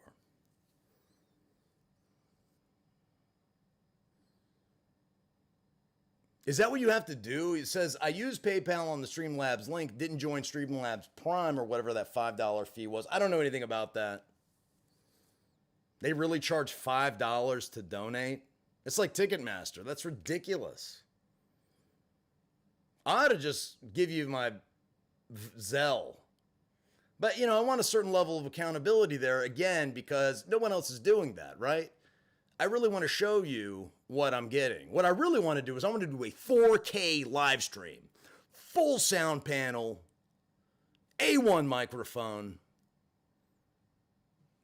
phenomenal visuals. I really believe with the right equipment, I mean, we are talking, I'm not going to say Howard Stern necessarily, but we're talking, something spectacular, at least if you're into this kind of thing. Okay, so Winston, absolutely not. Winstons are disgusting. My mom smoked Winstons forever. In fact, my mother even told me at one point. She quit when my sister was born. My sister is a number of years younger than me, 13 years younger than I am. I just became an uncle, by the way. Congratulations to me about a month ago. Little Charlie. I bought him a onesie. I got him a little onesie. I didn't have much money. It was like $25 online, but it was a Georgia onesie. Her husband is a University of Georgia alum. And it was just the cutest thing. $5 a month if you use gifts. I even thought about going over. The Patreon thing I really like because it's a couple of bucks a month. I can upload whatever I want. You don't have to worry about commercials, right? As long as you watch it there, I don't believe. And maybe YouTube hosts it. And I can do stuff raw. You can really, really, really, really. I have a GoPro Hero Black. One time I've used GoPros. I did an interview on a shrimp boat, an oyster boat, crab boat back in the day with this guy, Shiflet. Thank you, Danielle Snyder. Congrats on being an uncle. You are a sweetheart. I appreciate that very much. It is my first uncle experience. And I actually haven't met this little gentleman in person, but he looks like a stud. And I'm expecting him to play linebacker, hopefully for the University of Georgia in 18 years. I think he's got the goods. I can just see it, Anyway, so I used a GoPro on a boat, and it was freezing, and it was foggy, and it was like, and the thing didn't work. And I thought these things are supposed to be for extreme whatever. Now, GoPro Black, 4K, whatever, that's a whole nother ballgame. I mean, can I find some cool uses for that? Yeah, I'll tell you what. Can you hit me up on Messenger, I guess? Maybe I need a P.O. box. I feel weird with my address. The Arabs live they live upstairs. They're the ones that be answering the door, so, it's something you'd have to deal with. Is COVID keeping you from meeting him? No, I've been cleared to go, even though I'm still reactive for the Hep B. Which people say, well, that's not going to kill you. Well, it might not kill me tomorrow, but you could get a spike very quickly like I did. I had ALT and AST levels in excess of 2,500. It was very touch and go there for a minute. That is liver failure neighborhood. So let me figure that out. If you want to reach out to me on this platform personally, I don't even know if that's possible. I'm still learning all this stuff. Social media is like... It's impenetrable to me. I don't even understand it. Facebook, I launch a channel, my Facebook, I'll tell you a little bit about it. I probably shouldn't. People don't normally talk shop, but I don't know anything about it, much about it. I know about the shooting. I know about the editing.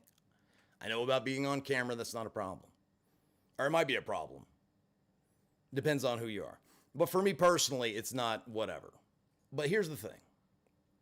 No, like on Facebook or Instagram, direct message, Twitter, either one of those. I'm absolutely interested. That'd be wonderful. So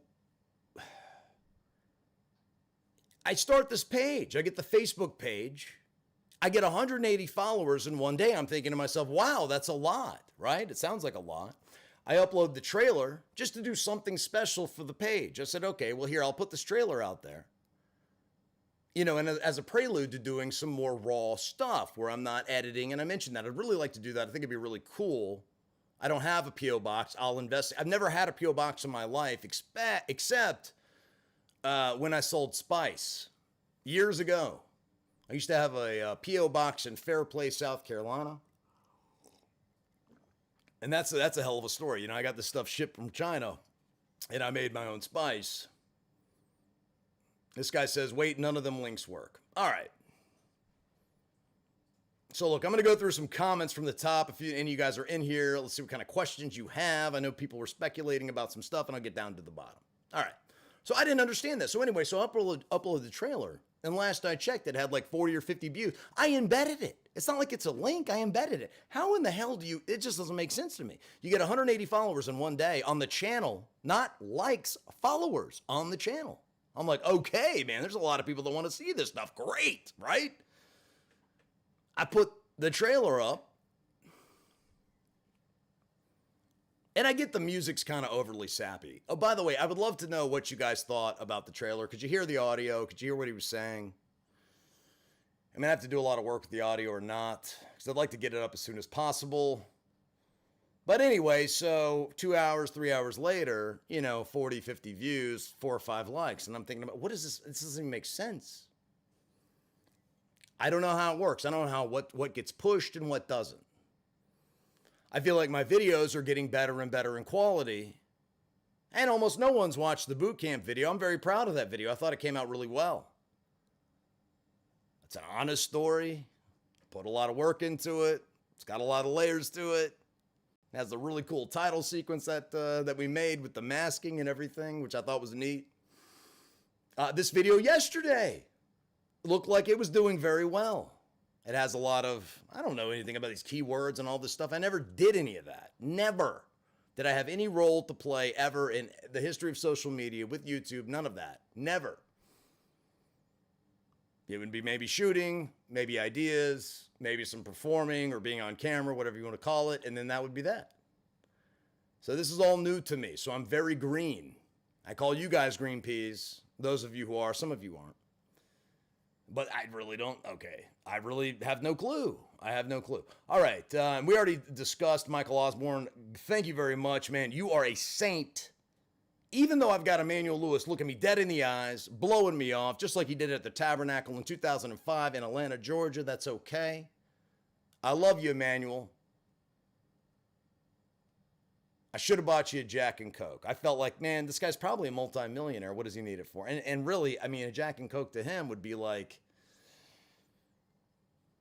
I don't know, giving him like a handle of Everclear. It would have killed him. But you know what? If it had killed him, at least he wouldn't have given me the stiff arm and the stink eye. But anyway, so here we go. Dylan Cranful says, okay, ghostly one. Could be worse. Dylan Cranful says, smoking and watching the best YouTuber ever. Now that's a bold statement. I'd like to know who you're watching. Let me know because I'd like to check him out. The best YouTuber ever. He must be really, really talented. Could be worse. Could look like him and have stereotypical British teeth, says Ghost Who Won. I imagine you're referring to Emmanuel Lewis, but I could be wrong. Or Eric the Midget. Who in the fuck is Eric the Midget, by the way? I mean, I keep hearing his name. I don't know anything about him. Whatever. Try to help someone do it the next month. I don't know what that means. Michael Osborne says, no factory lesbians as far as the eye can see.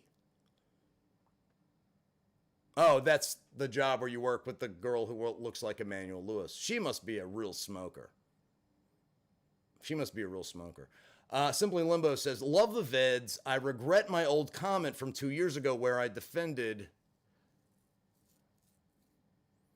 That being said, I'm not going to mention it anymore. Well, I'm glad we got that out of the way. I have no idea what the comment was. Your avatar looks familiar. So maybe you'd have to tell me what the comment is. And that's okay. We're honest here. We're honest with each other, right? So just go ahead and tell me. You're not going to hurt my feelings. Maybe. But 2 years ago, you might have crushed me. You know, I may have gotten out of rehab, read that comment, because believe me, when I did get out of rehab, because I hadn't seen it. I mean, not out of rehab, but out of jail. Now, when I was in rehab, we could go to the library for like an hour every couple of days. And of course, what's the first thing we do? We get on social media, right? Because we don't have access to computers or phones in the rehab.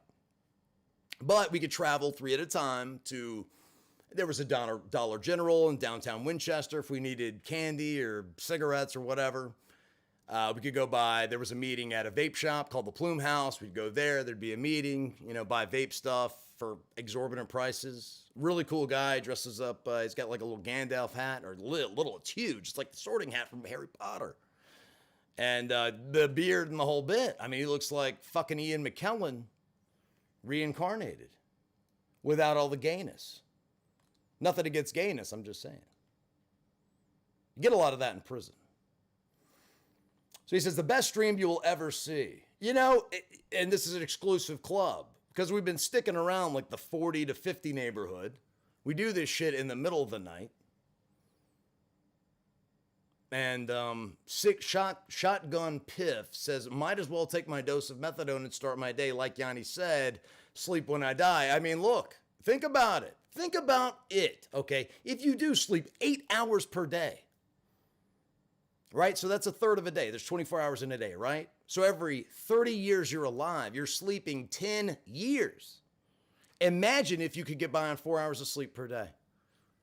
You'd be living sentient, awake, lucid, maybe, kind of. 5 more years every 30 years if you could get by on 4 hours of sleep a day. They say these are called super sleepers, right? They say Donald Trump is one of these people, right? That he sleeps 3 hours a day. At, what is he, 80 years old? If that's true, that's incredible. I think they say he's an Adderall addict or something, right? I don't know. I don't know anything about it. He's an interesting fellow. All right. Might as well take my dose of methadone and start my day. Like Yanni said, sleep when I die. Hey, look, methadone, I have to tell you, yes, it can be manipulated, but I'm going to tell you this. On methadone, I started a very successful business. I took 110 milligrams for a year. It's great for instilling discipline and getting a schedule. You go there early, and if you do it the right way, you don't do any additional drugs. Eventually, I introduced alcohol into the mix, and I got a charge for assault on a law enforcement officer, which I've mentioned that story millions of times. I'd love to reenact that. I'd like to get on stage, reenact that whole sequence. Gurney bed, paramedics, the whole bit. God knows I know enough paramedics at this point as many times I've been to the hospital. It's crazy. Tyler Sweet says, keep it short today, Yanni. I have to leave for work in 9 hours. 9 hours? How short do you want me to keep it? You just want me to keep it to half a day? I can probably accommodate you on that one, Tyler Sweet. No problem. I'm your guy. Dylan Cranfield again. How you doing? You know how I'm doing, man. I am just making it. I got to tell you, man, the last few days have been unbelievably rough. There are times when I just say, you know, no more. There's just too much going on. It's overwhelming. Everyone wants personal contact because I want it too. Like, I get completely distracted with one-on-one conversations. And I'm like, oh, I should be editing this or shooting that, or maybe taking some time for myself, you know, my personal relationships. Because a lot of people have said, Yanni, you're getting a little too into this. What are you doing? I mean, I get a call from my stepdad and he says, okay, I see that you're up at 6 o'clock in the morning and you've been up since 4. What the hell is going on? And I'm like, I'm live streaming. He's like, who gives a shit? Go to sleep. Anyway. Mike Osborne says, no, I'm at work. Keep it going. I'm happy to do that. F that. 4:30 a.m. is great. I always wondered, you know, if I started one at like 2 p.m. or 4 p.m., what would happen? Would anybody even come? I've conditioned myself and for all of you guys to be ready for me with no notice, no, you know, advance notice. I mentioned earlier in the community section of YouTube, which is a really neat feature, by the way. I'm going to do a live stream tonight. And I went back and forth, back and forth, back and forth. I ate the 5 McDoubles. I'm like, okay, let's go. Makes absolutely no sense, but neither do I, right? Most of the time. It says audio is clear as hell, A+. I think that was before it went out. Michael Osborne, a little camera fun from me. Boy, again, I can't help you. I can't thank you enough. Thank you very much. Thank you very much. Working my way up to that. All right, here we go. All right, audio. Donations always best. I do have a delay, so I don't see stuff immediately. I'm trying to catch up. Look, if it's 2 words, I'm probably going to blow by it. If you've got a more, detailed question or comment, then I'll get into it. All right. So let's kind of go down. Nicholas says, "What's up?" And he was, Nicholas, to give him credit, man, he was the guy that said, "Dude, what you're doing is important." Because I left a comment earlier and I was just like, nobody's watching this stuff anyway. It doesn't really matter. I really lost sight. And this happens, as a human being, especially now, but even as an addict and an alcoholic, again, it's natural for me to take things to their worst possible conclusion. I have to, using my skill set and my tools that I've built. I don't have a skill set for this stuff. It's just tools and things I've learned, which I guess is a skill set, whatever. And it gets me back to, okay, this isn't a catastrophe. Things are going to be okay. All right. So look, let me tell you. And Mike, I did give you an exclusive story. Or maybe you want one-on-one. Okay, no problem. So here is an exclusive story. So I get this person that I dealt with. And I mentioned this before. I'm going to go ahead and tell you most of the story. It's all shot. I have footage of most of it. Guy calls me up. He wants to shoot a video going to Baltimore or DC. Obviously getting high, getting some hookers, whatever. Now, a couple of weeks ago, I'd have been like, oh yeah, let's do it. And I mentioned that before. Let's do it. My initial response was, yes. The realness, the rawness, the animal in its natural habitat. And this particular animal is exactly that. And I mentioned, is this person, are they constitutionally incapable of being honest? The person is actually very much well aware of who he is. And he even told me during this whole kerfuffle, this whole thing, dude, I don't care if I live or die. Which is kind of the worst place to be. It's one thing to know I want to die. I'm committed to this. I'm committed to ending it all. Whatever happens, happens. I hope the chips fall where they may, and where they may fall in that casket, that's where I want them to be. That's one place of being. The other opposite side of the spectrum is I want to live and I'm willing to do no matter what to survive, flourish, strive for the best, maybe not greatness, but, satisfaction here and there. Because I'm a big believer that happiness is mostly an illusion. You come up with goals, you have dreams, there are compromises along the way, but getting close and being satisfied with what you accomplished is for me, that's the feeling that I want. So I tell this person, no. We've been down this road. I'm not doing it. Hang up the phone. That's it. Because I literally wasted 3 or 4 days of my life, plus about a week of psychic energy, spiritual energy, positive energy on this whole situation. It really just brought me to a standstill for like an entire week. Calls me up again. And the guy even calls me up and says, oh man, I got a pregnant woman in a crack house. Man, she's 6 months pregnant. Come out here and shoot this. I'm like, now, is there a part of me that wanted to document that? Sure. But now I'm responsible, right? Because I'm not high. To get her out of that situation, she may not want to go. She's damaging the unborn child in her body.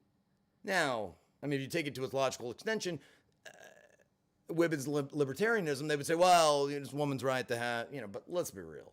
Come on, you're smoking crack, you're pregnant, get the fuck out of here. It's ridiculous, it's horrible, you're fucking horrible, but you're an addict, and you just can't help yourself at this point because you're in active addiction. That's my thought process. But you get challenged along the way, right? So 30 minutes later, I find this horrible news out. For me personally, it's just not what I want to hear. And I'm furious. I'm like, I did everything right. I ate the right food. I didn't get high. I didn't get drunk. I didn't do any of this stuff. I kept away from people. I didn't get COVID.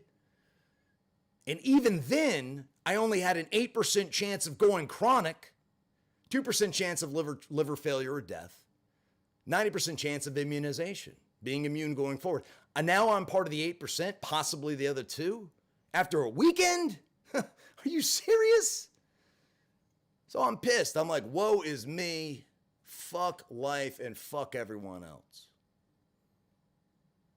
I get the call. I say, okay, maybe this is the universe telling me I need to get out of myself and help this person. I get a text from the same number saying, this guy is out of control. I gave him $25 to go to Baltimore. And if you're going to Baltimore, let's be real, the best diesel, that's where it's at. It's Baltimore. On the East Coast, that's where it's at. So that's obviously what that's all about. This person is so terrified of the situation she's in. I don't know her. I've never talked to this lady in my life. She calls me up immediately thereafter because I'm assuming that this number is what it is. So I say, where are you at? They say Berryville. Okay, 20 miles away, not even, like 18 miles away. I got to make a snap decision. I've already got issues with my phone service. I make the decision. Normal person should have called their sponsor, should have called somebody in the recovery network. But it was like do or die. This person's in a gravel parking lot about ready to peel off. She's either going to be stranded. I'm not going to be able to get in touch with her, find out where she's at. Or I could just go get her out of the situation and just do the right thing. In my head, that's what I said. So I just act, man. I just react. I go do it, man. I just drive out there. I bring the gear real quick. I grab my camera bag and I go out there. Put the little dash cam up and I start shooting, sort of my thoughts, as I'm going, because I'm like, oh man, this has got to go bad. I get there, it's far worse. There's like a game warden out in the country driving a camouflage go-kart thing, and he's looking at me like I'm out of my mind, and I see the truck over here. Doors are wide open. Guy's got his feet kicked up over the door. This woman's screaming bloody murder. And I said, listen, I'm just here to help. Let me work on this. We kind of do a wink and a nod, and he's okay with it. He moves on. You got it? I got it. This guy comes over and makes a spectacle of himself, inserts himself into the conversation. I know it's going to be a problem. So now, I'm going to put her in the car. She's older than Methuselah. Eyes like a giraffe. And I would say high as giraffe, But she's higher than a totem pole. Higher than the Empire State Building. And I don't know her. And this woman is, I swear to God, at least 60, maybe 70 years old. I'm like, who is this? Is this like the female version of Keith Richards? You just ought not to be going that hard at that age. She's nodding off and the whole bit. So she gets in the car in the backseat. I said, well, look, just relax. And then now I'm talking to the driver of this truck. And the thing about it is I don't recognize this truck. As far as I know, he doesn't have a vehicle. And I know this person, fairly well. Where'd you get the truck? There's a bunch of tools back there. There's a Maryland plate. What the hell is going on? And he can't even look straight. He can't walk straight. He can't do anything straight. And I'm like, I got to get this guy off the road. I got to get his keys, convince him to get in my car. I'll take them wherever they need to go. And that'll be that. She lives 30 miles away. Fine, I'll take her there. I know where he lives. He lives out in, about 40 miles away. I got to get him somewhere. I don't care if it's a detox, a psych center, his girlfriend's house, somewhere else and away from this thing because this thing looks real hot. Because the last I heard, he didn't have a car. He didn't have a light. He didn't have nothing. He's not going for it. The cameras come on. He's like, get the fucking cameras on. Pulls me over to the side, tells me kind of what's going on. And I tell him where I'm at with it. I'm like, dude, you're terrifying everybody. You're going to go to jail if you get back in this thing because you're way too fucked up to drive. I try and get the keys from him. He rams, because I had pulled my car in front of this truck. That's, you're not going anywhere. You have to back up.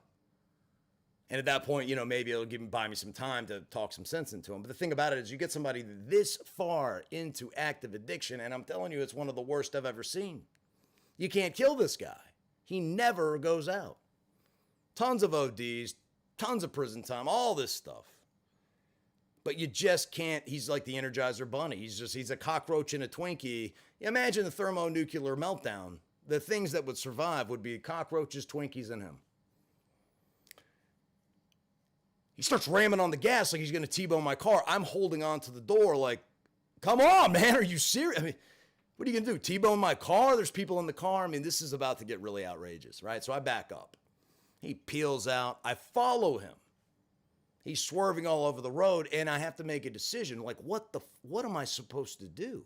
I'm shooting this the entire time. I got to follow him to stop, and the people in the car like call the police. And as a convict or ex-con, you know, I don't do that. Now, there are certain situations where I would call the police. You know, woman's getting beaten up, or, you know, stores getting robbed by, you know, armed robbers. I mean, there's lots of situations where, yeah, I guess the police would have to get involved. But this is somebody I know. It's personal. I make the phone call to the police. This guy's going to do 10 years in jail because God knows he's on paper, right? And this is why I can't, I don't know, do I upload it and blur some stuff out? I already said I'd never blur anything out.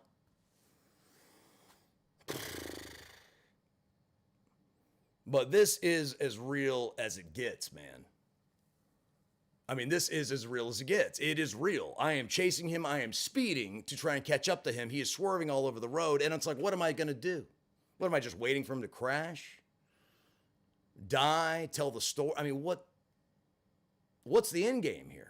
I don't know. I'm totally conflicted. A normal person would have called the police, but as we've established, I'm not normal. And as an ex-con, it's the last resort.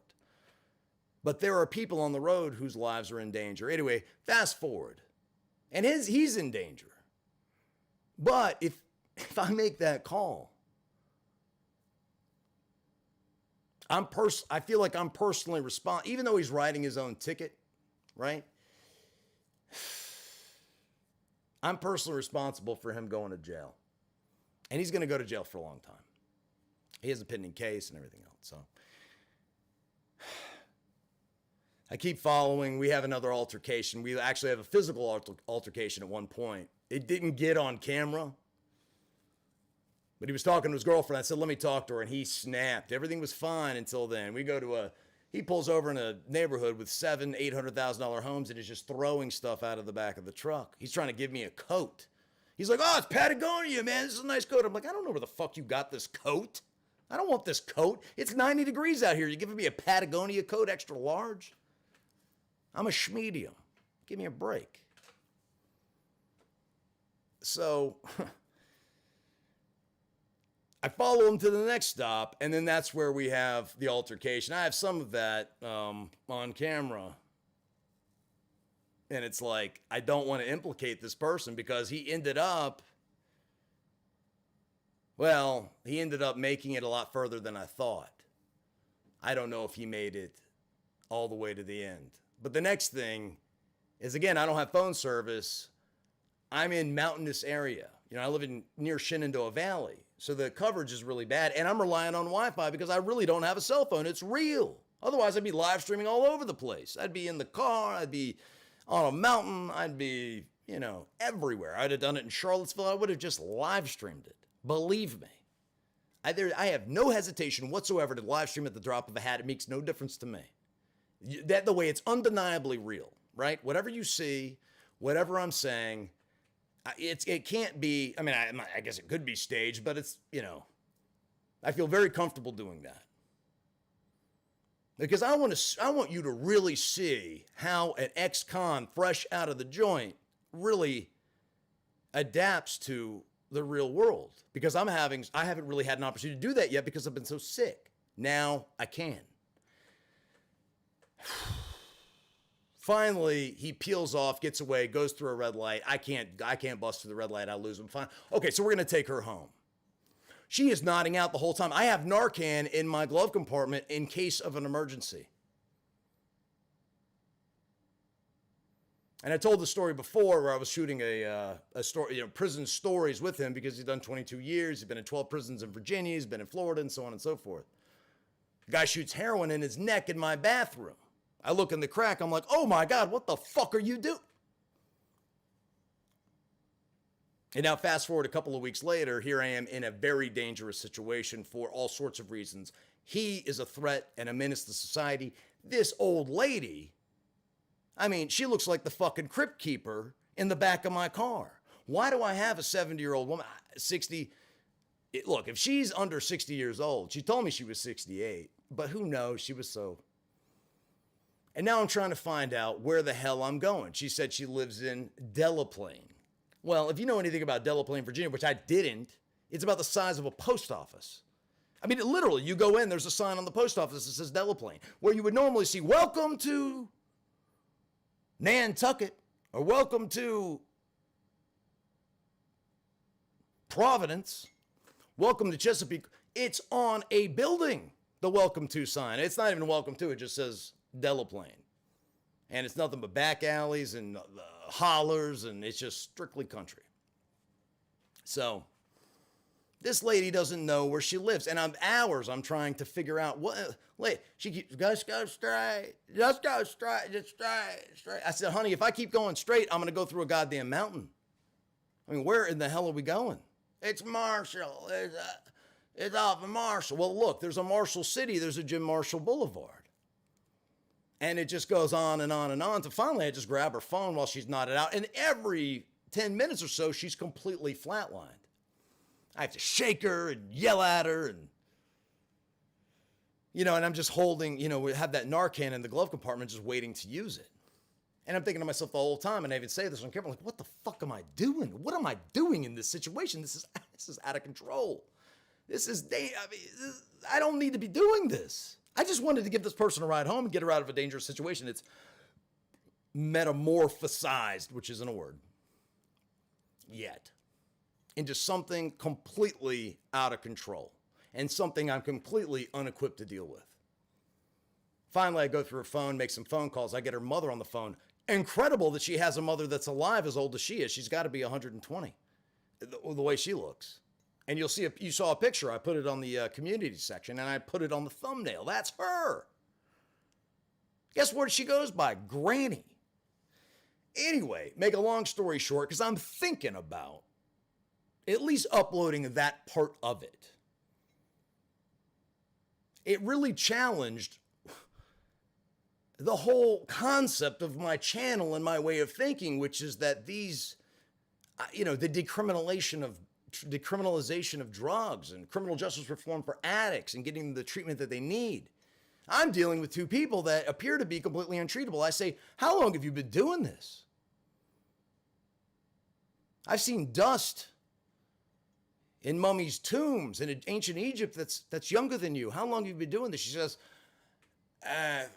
4 years. I'm like, 4 years? What the hell happened to you? No, she goes, 40 years. But I mostly sling it. What? That's what you're telling me? That you're some kind of high-rolling baller ass? Yeah, slinger. Okay. Anyway, make a long story even longer. Get in touch with the mom. Mom has no clue. She's like, what's going on? I don't understand. I'm like, listen, I'm not getting into details. I just want to get your daughter home. Where the hell does she live? She doesn't know. She doesn't know. The daughter doesn't know. I'm about to run out of gas and it's pitch black dark in the country. There are no gas stations around. Finally, after some more circles, I get in touch with a friend of hers. He says, she lives on Dead End Road. What? It's just poetic, right? Dead End Road? This is incredible. But I can't find, it's the first house on the right and this, that, and the other thing. I'm like, okay, all right. I said, honey, which place is yours? And there's a bunch of dead end roads in this area. It's crazy. She can't help. Let's just go straight. Just go straight. I said, listen, I go straight. I'm going to need 4-wheel drive and a 7-inch lift with 35-inch super swampers, honey. That isn't going to work. Where the fuck do you live? And then finally I just snap. I said, listen, you fucking, and I'm gone, man. I'm just like, you're not going to talk to me with that kind of disrespect. Who the fuck you think? I'm like, oh, wow, now you're awake. You don't like people yelling at you. So I said, listen, you begged me to come out here and get you. You begged me to get you out of this dangerous situation. And here we are like 4 or 5 hours later. I've spent my gas. I don't have a lot of money. The car is about to fall apart going through all this fucking gravel and dirt and mud and shit. And now you're getting an attitude with me because I've asked you 470,000 times where the hell you live and you can't tell me nothing but go straight? For hours, and I've got to constantly shake you like a piñata? Do you shake piñatas? I don't think you do.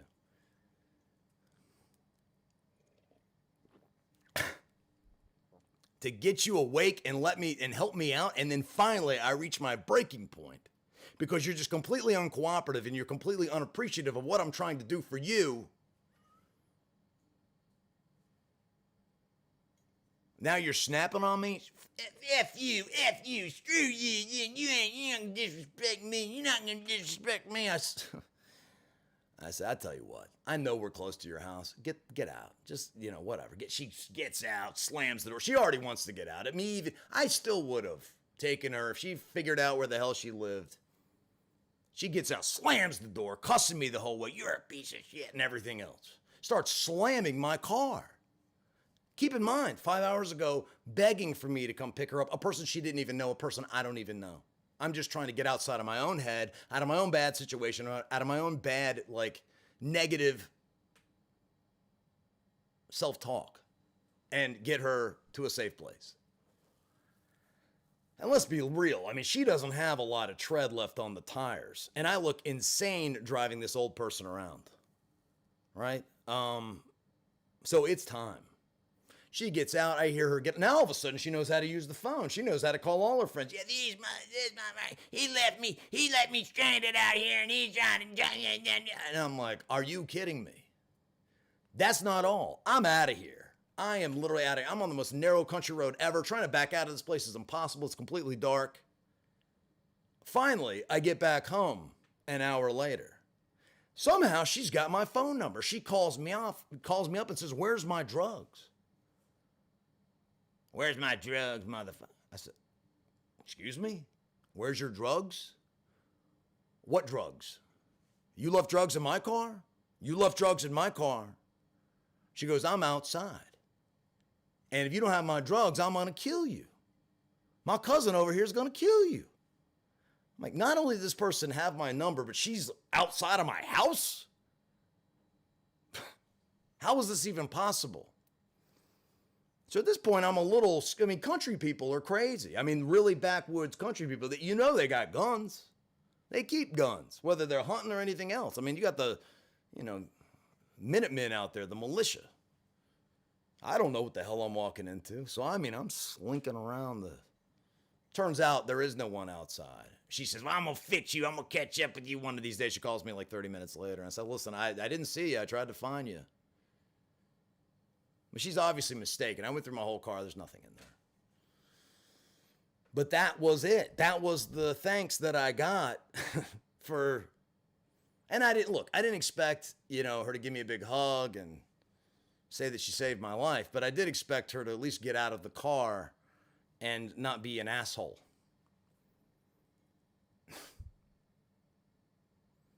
So that's. When helping an addict goes wrong, there you go. So listen, we're really filling up here. We've been talking for hours. And so that's a story. That's a story. Boy, I should have done a video, right? If I'd have done a video, maybe I'd have made some views, gained some subscribers. But because you guys just mess with me so dumb hard, I'm going to give you 10 stories. And they're not, and it's real. It's so fresh in my mind. I've got all the details right there. It's absolutely insane. Talking to my therapist today, she said, you're out of your mind. I am so concerned that you're going to put yourself in one of these situations because you want to be so much on the edge. You think you're Jake Gyllenhaal from Nightcrawler, except you're Daycrawler. I actually added that. She didn't say that to me. But in my head, I was thinking, okay, well, maybe. Other than the whole setting up of the stuff, I just wanted to catch it. Which, if you don't know, the whole movie's about him listening to a radio and becoming a nightcrawler, which he's in L.A. and he's going to crash scenes and crime scenes before the cops and everybody gets there so he can get the best footage. My concern is that,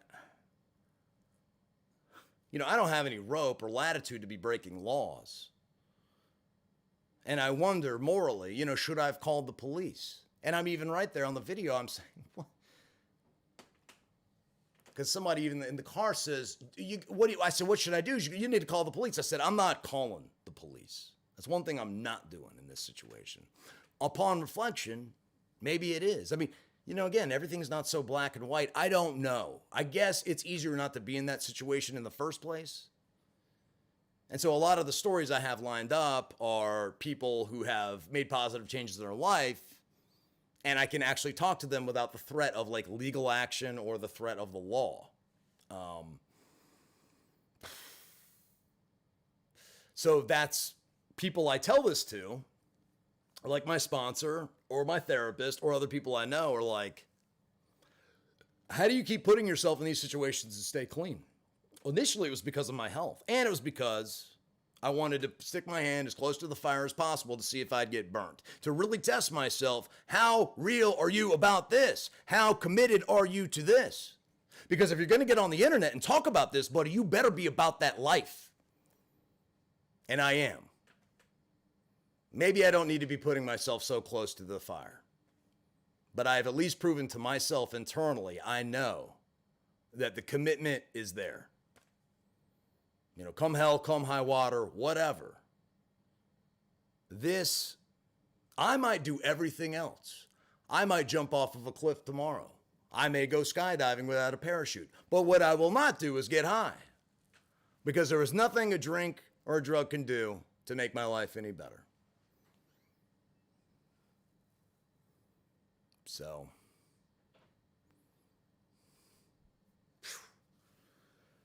I'm sweating after telling that story. I mean, that was, so like I said, I've got most of this on video. If I had like a Patreon or something where I could, am I religious? You'd make a good pastor, bro. What does that even mean? What is a good pastor? Just somebody who can tell a story? I don't know. So, I'm not done yet. If you want to stick around, great. I have been killing this coffee. And I've got a couple more sips, but because of the water and because of all the coffee, I still have a little bit more to get into. I'm sure most of you guys have other things to do, but I'd like your opinion on a few things. 1, the music. 2, the audio. 3, this story. And 4, some of the other things, maybe regarding social media.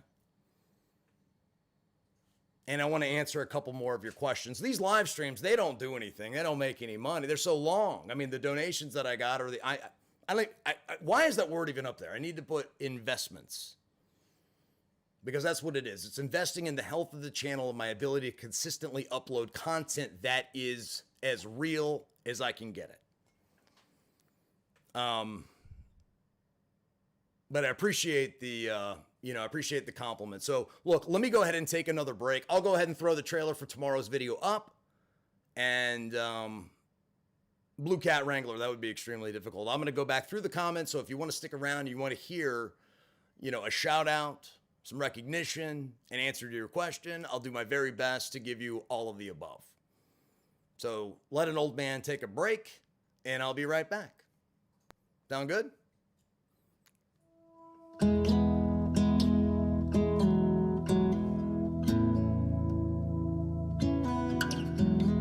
I've been running right.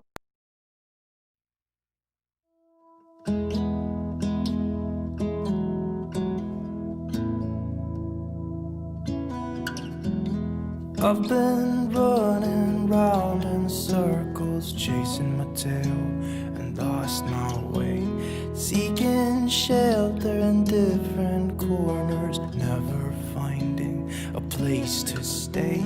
Somehow ended up here on the ground. Brother, help me up, I've fallen down. Originally, when I came here, I got a job pretty quick, got out of the shelter, and then, hard times fell with my roommate, and I got put back on the street. Shelter wasn't an option, so, push come to shove, here I am. Just like Father did when I was young. I don't know how I could be so dumb. You know, but it was the dead of winter. You know, we're living in a basement that's unfinished. It's cold as, you know, all shit, and you know, it makes it easier. You know, what happens is, like, it's not until you don't have it things become a problem. You know, you don't worry about anything until you don't have it. At first, it's hard. It's really hard. It's embarrassing. You feel like you feel like you're always on trial. You get acclimated to it, and then that's when it gets scary. You know, because everything's just normal, and you get stuck in it. And it's like, you know, going from a shelter to a shelter is no big deal, and getting a place isn't even in the agenda.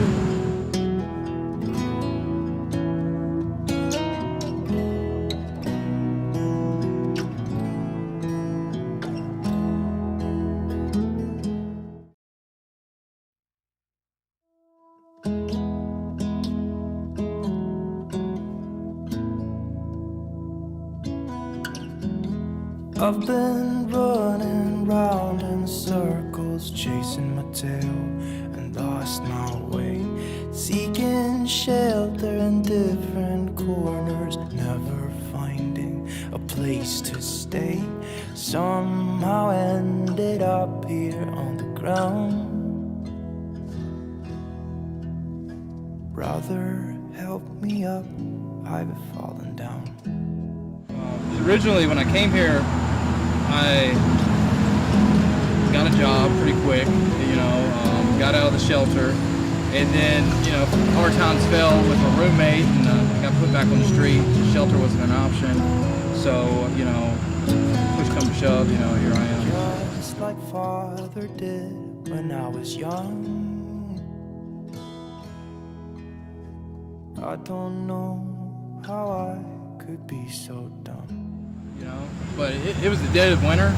You know, we're living in a basement that's unfinished. It's cold as, you know, all shit, and you know, it makes it easier. You know, what happens is, like, it's not until you don't have it things become a problem. You know, you don't worry about anything until you don't have it. At first, it's hard. It's really hard. It's embarrassing. You feel like you feel like you're always on trial. You get acclimated to it, and then that's when it gets scary, you know, because everything's just normal, then you get stuck in it. And it's like, you know, going from a shelter to a shelter is no big deal, and getting a place isn't even in the agenda.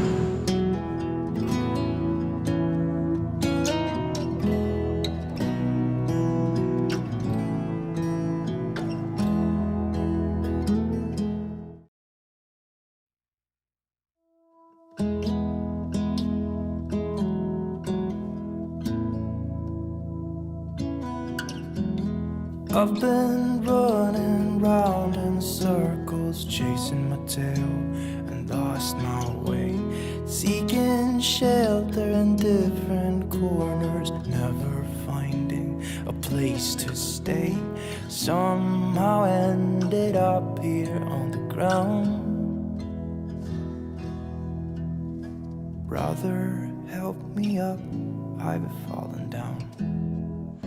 Originally, when I came here, I got a job pretty quick, you know, got out of the shelter, and then, you know, hard times fell with my roommate, and got put back on the street. The shelter wasn't an option, so, you know, push come to shove, you know, here I am. Just like father did when I was young. I don't know how I could be so dumb. You know, but it was the dead of winter. You know, we're living in a basement that's unfinished. It's cold as, you know, all shit, and you know, it makes it easier. You know, what happens is, like, it's not until you don't have it things become a problem. You know, you don't worry about anything until you don't have it. At first, it's hard. It's really hard. It's embarrassing. You feel like you feel like you're always on trial. You get acclimated to it, and then that's when it gets scary, you know, because everything's just normal, then you get stuck in it. And it's like, you know, going from a shelter to a shelter is no big deal, and getting a place isn't even in the agenda.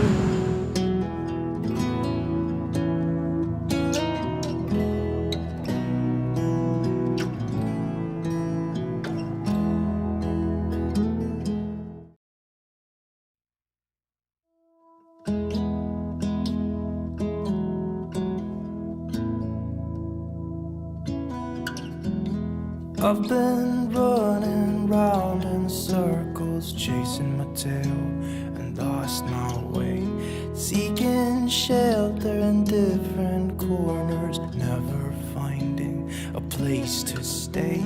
Somehow ended up here on the ground. Brother, help me up, I've fallen down. Originally, when I came here, I got a job pretty quick, you know, got out of the shelter, and then, you know, hard times fell with my roommate, and I got put back on the street. The shelter wasn't an option, so, you know, push come to shove, you know, here I am. Just like father did when I was young. I don't know how I could be so dumb. You know, but it was the dead of winter. You know, we're living in a basement that's unfinished. It's cold as, you know, all shit, and you know, it makes it easier. You know, what happens is, like, it's not until you don't have it things become a problem. You know, you don't worry about anything until you don't have it. At first, it's hard. It's really hard. It's embarrassing. You feel like you feel like you're always on trial. You get acclimated to it, and then that's when it gets scary, you know, because everything's just normal, then you get stuck in it. And it's like, you know, going from a shelter to a shelter is no big deal, and getting a place isn't even in the agenda.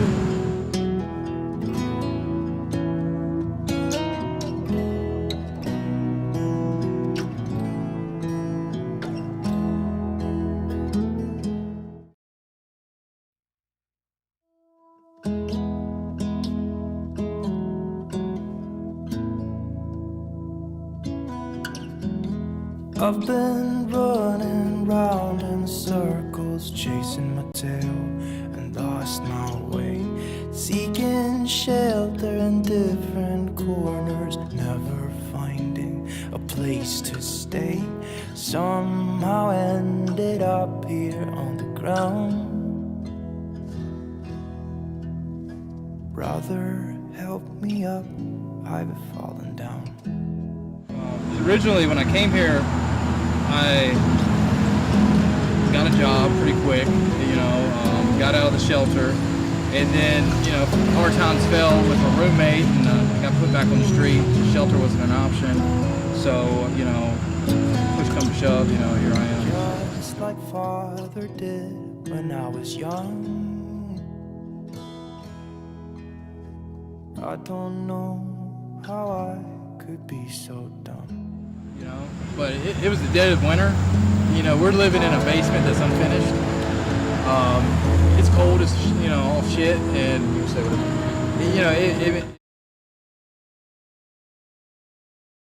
you know, I'm pretty sure this light's about to die, isn't it?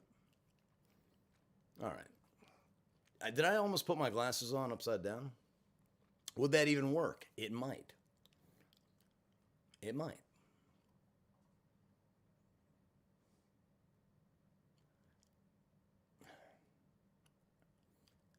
Okay, here we are, going back in time to the delay. Once again, thank you very much, Magic Mike, for the $69.95. I love that number. Thumper7 with $30.05.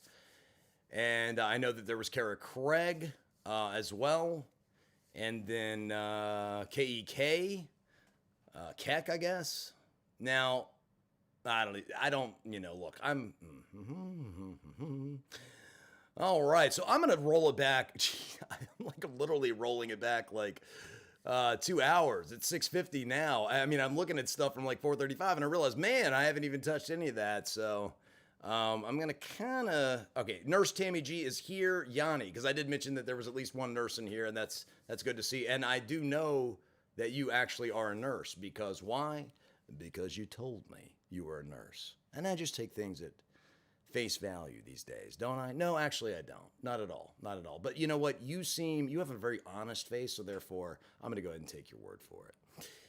You guys are probably wondering, where did you get the glasses?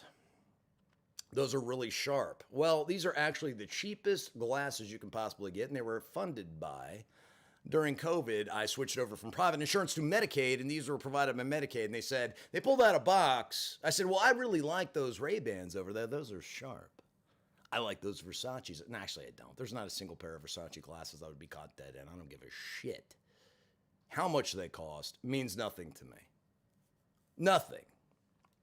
Gucci belts, Jaguars, none of that. Nothing to me. Means zero. So, anyway, they had a box of 12 or 14. These were the ones. A couple people I know said I looked like... It almost looks like they're inverted. It's weird. I got a new prescription. I don't wear glasses often. I used to wear contacts, but the problem with me, ADHD in full effect, you get the disposables, right? I mean, that's what I've done in the past. I forget I have them on. 2 weeks later, they're glued to my eyeball. Am I the only person that's experienced that? Probably not, but maybe the only one in this chat. All right, so we'll start from the exclusive story, my dude. I did my very best, Michael Osborne, to deliver that. Savar says, shout out the largest non-donate scum broggers. Is that German? I don't know. Simply Limbo says, midgetist, obviously referring to me trying to figure out how to describe a short person in a politically correct way. Ghostly one, smashed from less than a can. Bruh. Okay, so we're way back. Derp McDerpison. Did your parents name you that? If they did, they have a sick sense of humor. If you're going to Charlottesville, I've already gone. You should interview Christian Weston Chandler. It's too late. I'll have to go back. And maybe if I can figure out a way to get Justin some help, I will. I don't know who Christian Western... I keep wanting to say Western. Christian Weston Chandler.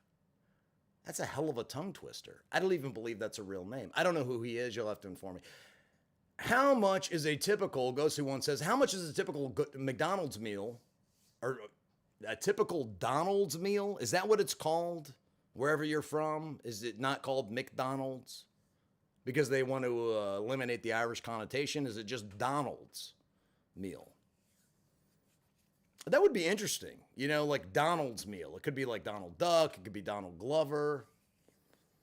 It could be Donald Trump. Imagine if he had his own fast food restaurant. It'd be called a Donald's meal. What would the little kid's meal be called? The unhappy meal? Who knows? I don't know. I'd love to see it, though. I'd love to see Donald Trump's fast food restaurant. I mean, it would be called Trump's something, right? Remember when he had water? He went around to a bunch of late night talk shows and was pitching his Donald Trump spring water. I don't know if you guys are old enough to remember that, but boy, that was a hot item. So anyway, how much is a typical McDonald's? It just depends. I mean, if you're a cheapskate like me, you know, if you're going to eat McDonald's and it's going to be trash, you can get by $4 if you use the app, a large fry, 2 McDoubles. Make sure to switch up what's on it. That way they make it fresh. Don't get the stuff out of the microwave. And then your large, any size drink. Who can beat the $1? You know, you go to Wendy's, it's almost $3. You go to Taco Bell, it shocked me. I went to Taco Bell the other day. Absolutely disgusting food. I'll never get a sponsorship from Taco Bell. I don't want one. But I have a buddy of mine. He loves Taco Bell. I mean, you have to be a pothead. You have to be a complete stoner. You have to be a tree freak to like Taco Bell because it all tastes the same. I can't tell the difference. It's like something a dog would eat. I mean, a dog, you open the can, you put it in the bowl, maybe mix it with a little kibble, and then that's what you eat every day, right? I mean, the dog pretty much eats the same stuff. Every once in a while, it gets some table scraps. But that's like Taco Bell to me, except they wrap it in a flour tortilla, completely empty carbohydrate, turns right into sugar, straight to your belly, straight to your ass, jiggling for a week, lay off the tortillas just like bread. No different. McDonald's cookies always get me. What do you mean they get you? Like you're tripping balls and they're like chasing after you in the playpen, the McDonald's play place for the. I didn't even know McDonald's had cookies. Is that for real? Really? I mean, do people go out of their way to go get McDonald's cookies? It just sounds crazy to me. Like there's so many better places to get cookies.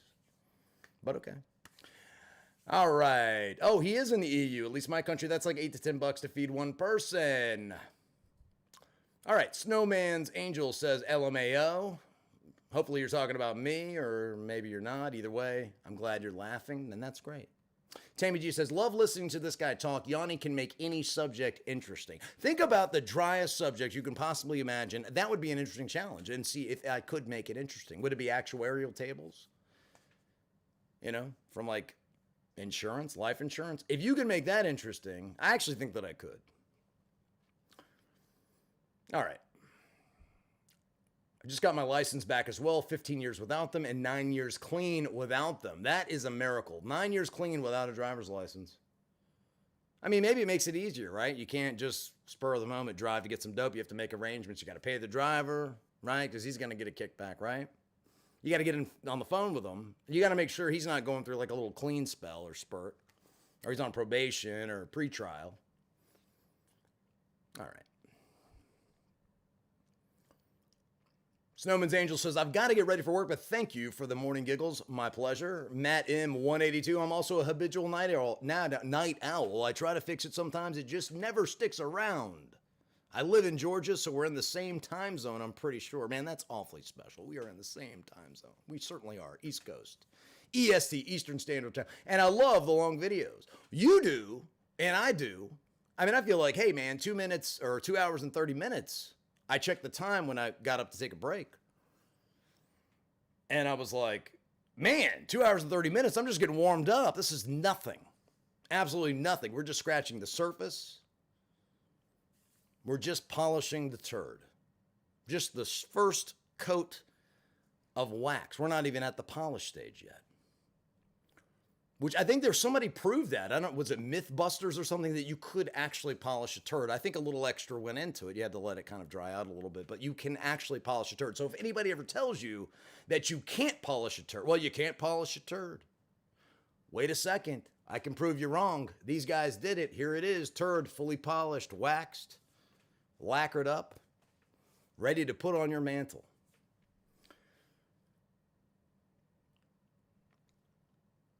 How much are lapel mics, says Michael Osborne? He's already gone, so it really doesn't matter. It all depends on the quality. I mean, if you want to get the top notch, the creme de la creme, the A1, I mean, they can.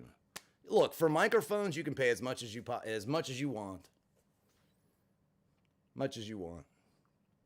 I know a guy, sort of, through a friend. He sold 35 million records. Crazy that, microphone he uses is like $3,500.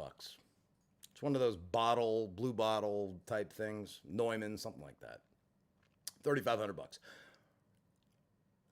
All right. So just got here. What did I miss? Fiji. Oh my God, we are way behind. Still can't decide if that's a green screen or not. I'm thinking about getting back there and just taking a nap, just to prove it once and for all that this is not a green screen. It is absolutely real. That is where I sleep each and every night. Why? Because I just can't break out of this institutionalization. It's sick. I need help. I need fresh air. Finally, I can get it a little bit, even though now I'm sicker than I ever thought I would. It looks like people are leaving, and that's fine. You know what? You want to leave because I'm answering questions? That's no problem. I bet you're awesome at selling cars. You have that gift of gab. Well, it takes a lot more than gift of gab. Anybody can talk. But what are you talking about? I mean, you got to be always steering back to the deal. Always steering back to the deal. Always be closing. Glengarry Glen Ross. Put that coffee down. Coffee is for closers only. You think I'm fucking with you? I am not fucking with you. I'm here from downtown. I'm here for Mitch and Murray, and I'm here on a mission of mercy. Horrible acting, sorry. Did that monologue in theater, actually. AIDA, attention. Do I have your attention? Interest. Are you interested? I know you are because it's fuck or walk. You close or you hit the bricks. Decision. Have you made your decision for Christ? And action. AIDA. People are out there waiting to give you their money. Guy don't walk on the lot lest he wants to buy. They're sitting out there waiting to give you their money. Are you man enough to take it? Actually, he says, are you... fuck it. I already screwed it up. Might need another rehearsal on that one. Fiji Water, boy, you are one cynical guy. He really raked in some dough from live streaming tonight. Good for him. I raked in equipment money to make this smoother and make everything better. That's it. Receipts will be shown. Accountability will be had. You know, we're not doing GoFundMe's for, Rolls Royces over here. Okay. I would love to, look, man, I would love to be able to flip this camera around and show you my palace, my magical abode, where all the magic happens. The heroin in the neck, the computer, the desk I got from the thrift store for $20, my 7-year-old, 8-year-old TV, my state-of-the-art PlayStation 3, my refrigerator, the size of a Yeti cooler, and my microwave, the size of a shoebox. I would love to show it to you. Just see how well I'm living. Boy, am I living like a prince over here. Dylan Crampel says my RMR is 2215. Now that's tremendous. So that's a good place to start. If your RMR is 2215, that means you're very young. And you're probably kind of big, but I think I've seen you before and you're not. I think it was last stream I thought, damn, he'd make a good time.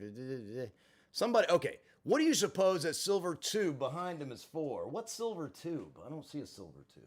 That bag there? Is that what you're talking about? Read it. It tells you what it is. It's whey protein. If that's what you're talking about. I don't see anything else that could possibly be silver. Dr. Suicide says, I know what you're... Yeah. That is a mail slot. Have you ever been to a bank and you put the deposit in and it goes down this... That's what that is. I actually live in the basement of an old bank. It's abandoned. I made it my home. Home is where you find it. Home is where the heart is. This is where my heart is, and this is where I found it. This is where I found my heart. Blop Jones, I don't know who he's responding to. Oh, Dr. Suicide said, I'm loving these live streams, Yanni. Hey, Dr. Suicide, I'm loving the fact that you're loving these live streams. There's lots of love. It's going both ways, man.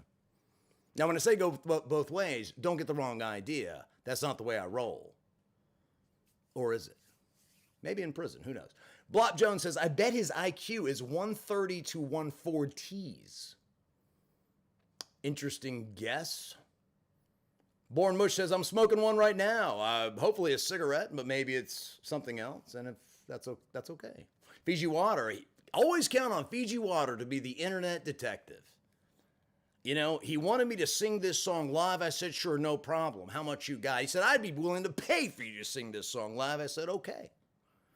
I'm going to call your bluff. How much you got? What's it worth to you? He says, $20. I said, okay, fine. I'll sing it live. You really want to hear my voice? I don't think anyone else does, but you want to hear it, I'm willing to give it to you. $20, that's it. I will sing the entire song from beginning to end for that $20. What did you come up with? Nothing but excuses. Never happened. What you don't know is that I was actually an alternate on American Idol many years ago. Now, I don't like to advertise that because then it's constant with the request. Oh, we want you to sing this. We want you to sing that. People ask me to show up to their weddings, and I'm like, well, how much are you paying? I mean, this is not just... I'm not just showing up with the tux and handing over the gift and then, doing the wedding crashing bit where I'm pretending to be somebody else and sleeping with, you know, some random girl. That's worth the trip, but the rest of it, no. No, if you want me to sing, if you want me to open these pipes up in public, excuse me for chewing gum, my mouth's a little dehydrated, a little dry. All right, Fiji water, again, Fiji water, okay. Meh, 115, 120. That's not fair, 130. Make a decision. Dylan Cranfield thinks I'm have an IQ higher than Albert Einstein. 165, 187. Keep going up. Keep going up. There is your dagger. Says, fun fact, Yanni is singing this. Okay, and this, we're already back there. And there's the $20 and so on and so forth. Sucker Free Gear says, leave Christo alone. Stop selling yourself short, Yanni, says Z-Man Jr. Hey, Yanni, check out my channel. KEK says, I will. Just as soon as I get out of here, maybe get a little bit of rest, I'll be happy to do it. Jaggirl says, oh, it's Yanni, the guy from blah, blah, blah, LPL. I don't know what that means. Oh, LOL, you corrected me. Okay, now we're at 541. We're moving on up. U.S. citizen, Mr. KEK, went to Syria after leaving military to join YPG. And yeah, we talked about this before, that I had a friend of mine that wanted to actually join the same organization and couldn't, either because of his girlfriend or because there was some sort of drug thing that prevented him from joining. Blah, blah, blah. Andrew Jackson smiling at you, bro. I already called you on your bluff. That was a wrap. Okay. Blue Cats. Anonymous Lives. Yanni, love the editing skills. Very nice context, my dude. Thank you very much. Thank you very much. I really do appreciate it. I don't have a lot of practice, or we don't have a lot of practice over here at Prison Junkie. Bubblegum and duct tape, fake it till you make it. Watched a few movies, watched a few documentaries, and there you go. Doing the best I can. Pure instinct. Doing the best we can. Content, not context. LMAO, just woke up. Gotcha. All right, let's get down to brass tacks here. Oh, the Blue Cat. Okay, so we're all the way back. Thumper 7 just tipped $30.05. I know this is an hour and 15 minutes late, but I'm catching up. I told you I was going to call out everybody. I was going to ask. If you asked a question, I was going to answer the question. Any bets on whether Yanni, thank you very much, Thumper 7. Means the world to me. Seriously, it matters, and it's going to make everything better. Maybe not me personally, but it'll make all this better. Fiji Water, the man that just never stops talking and never stops welling and never stops flexing. They never stop selling wolf tickets. Any bets on whether Yanni smokes Marlboro Red Lights or something unfiltered? We already talked about that. Sucker Free Gear says, I want the Russian blues. Stop holding out. I saw what you... Okay, so we're talking about cats. Bob Jones says, I love my bulldog, man. They are the best dogs ever. They are. I mean, they are. They are. Are they the most intelligent animals ever? No, although mine could actually open up the door and close it behind him. Quincy the bulldog. One of these days I'll post pictures of him. He was actually stolen from me, and I mentioned this before. He was stolen from me when I was in residential treatment. Guy named James, don't know his last name, took him to North Carolina. Had one conversation with him. Yeah, I'm going to bring your dog back. I was in jail. It's a long story, but that was a lie.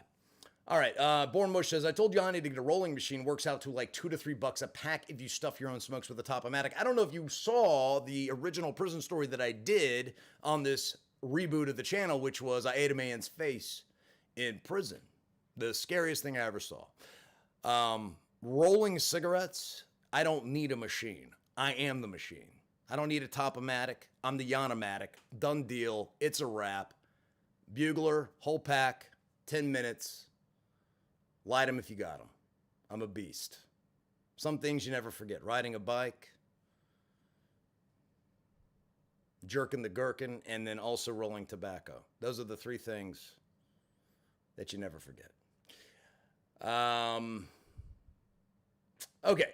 So, Born Mush. Everyone thinks Kratom is like this harmless thing. Wow, says Bob Jones. I was just thinking about asking you about Kratom.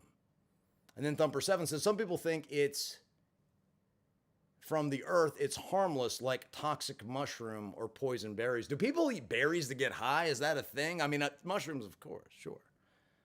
I mean, back in my day, I had to connect with fish. fish would come into town. I had a buddy of mine that was kind of a roadie for fish or whatever, and would travel around with them and stuff. And he always had like the killer psychedelics. And so I got into, I've never been much of a drug dealer, but many moons and years ago, psychedelic outsourcing or subcontracting psychedelics to other people, that was my jam. It looks like I'm really freezing here. Is that what's going on?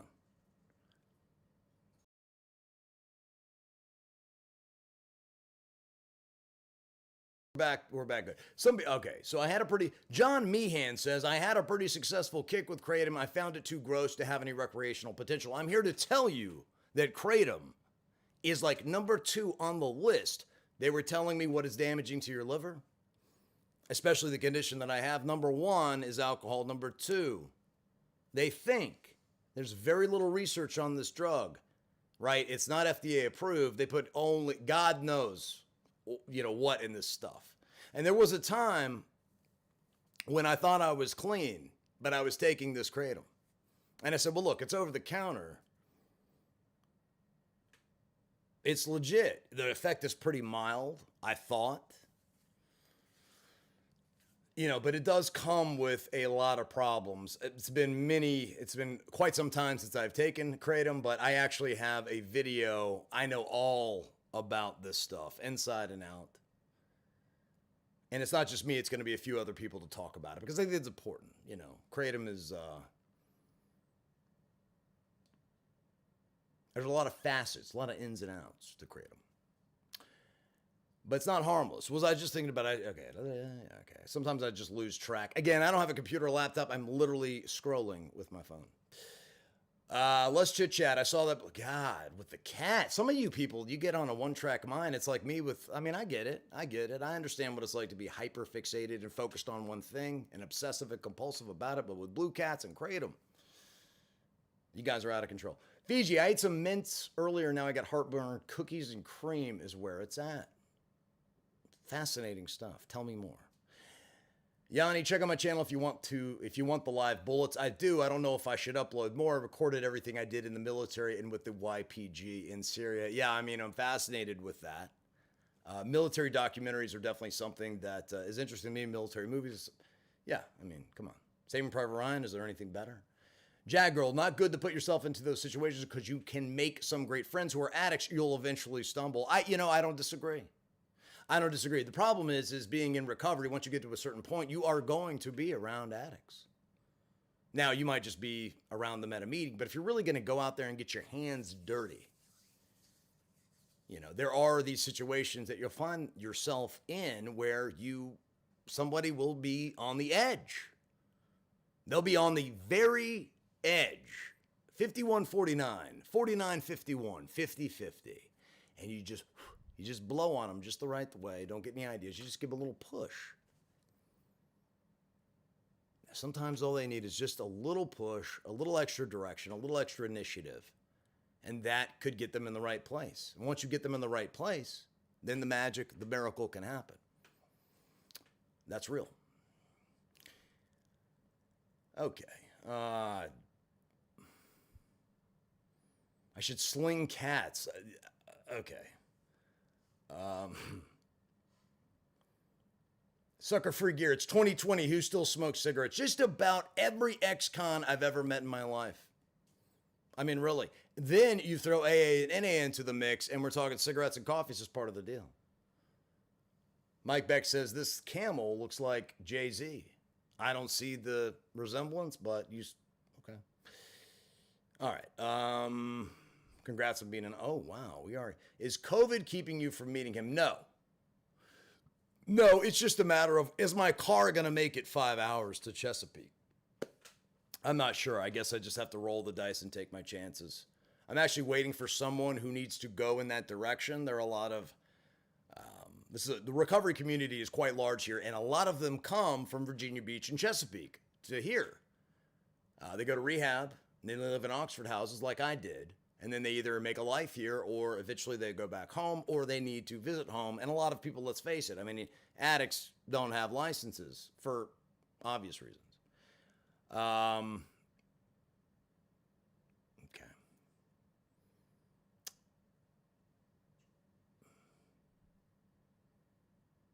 P.O. boxes would be nice. I'm going to work on it. I honestly, it's been 12 years since I've had a P.O. box.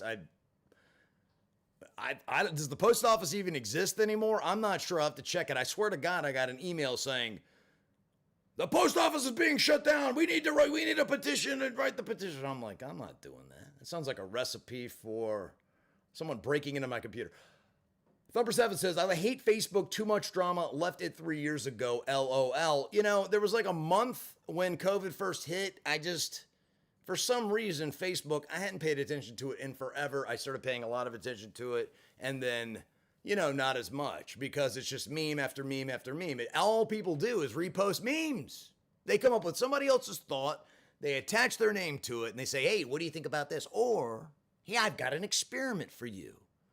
And I wanted to see if you're going to read this whole paragraph. And if you did, then you'll share it with somebody else. And if you really share it with somebody else, then I know you're my friend. Hey, look, if you're going to put that many conditions on us being pals or iPals, then forget it. We'll just not be friends. If I have to, forget it. You win. All right. What was the brand name of your spice? So it was JWH-18.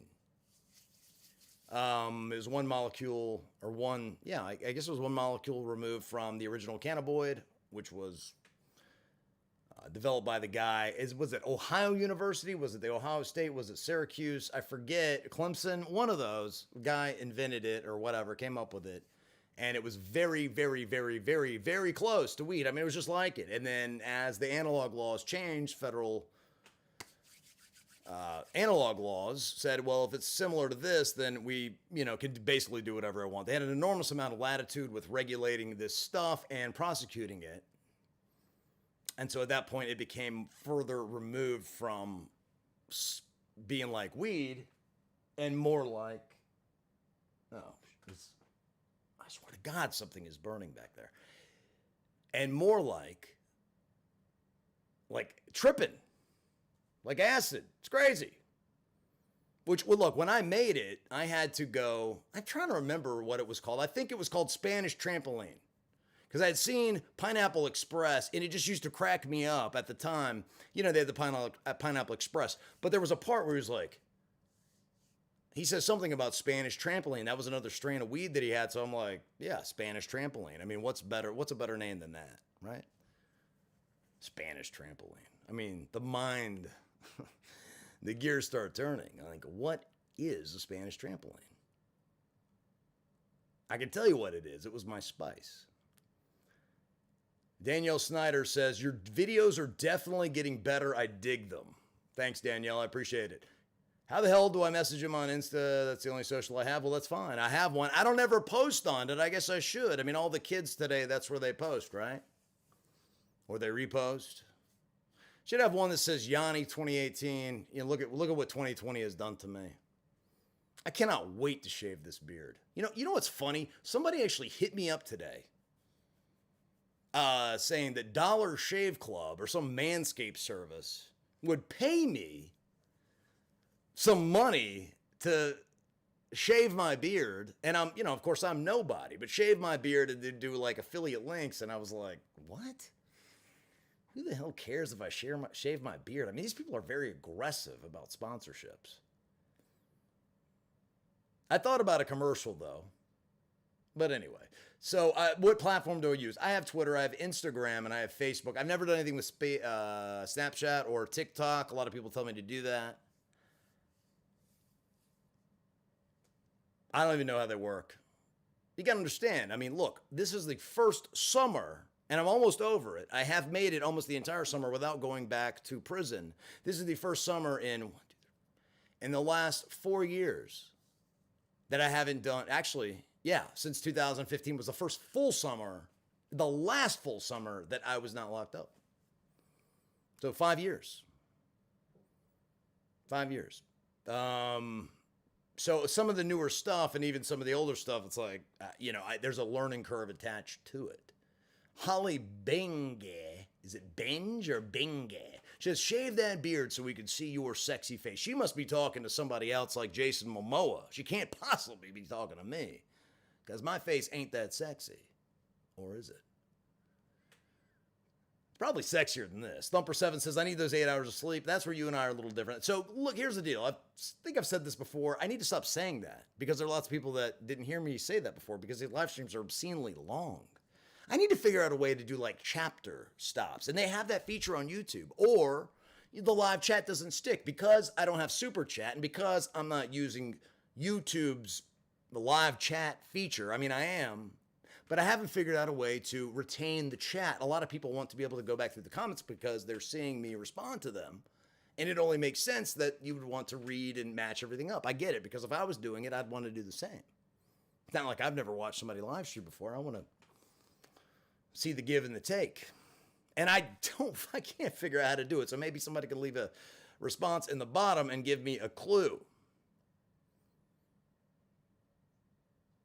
But there is a guy on Kratom. I definitely jumped off this earlier. I'm actually helping him through getting off of Kratom because Kratom actually, you can, if you take it long enough and you take enough of it, you can get withdrawals from Kratom. And it almost feels like a heroin withdrawal. And I know this because I've experienced it. It blew my mind. I'm going to tell you about it in the video. How it happened, why it happened, what I did. Army people are trained to run 4 hours a day. That is nothing. I mean, I'm running 3 hours right now, and I feel like I could go do an Ironman triathlon. I could swim 100 meters or 100 miles. Was that what they do? Yeah, it's no problem. Has anybody in here ever swum 100 miles? After you get past the second mile, it's nothing. The rest of it's gravy. It's super easy.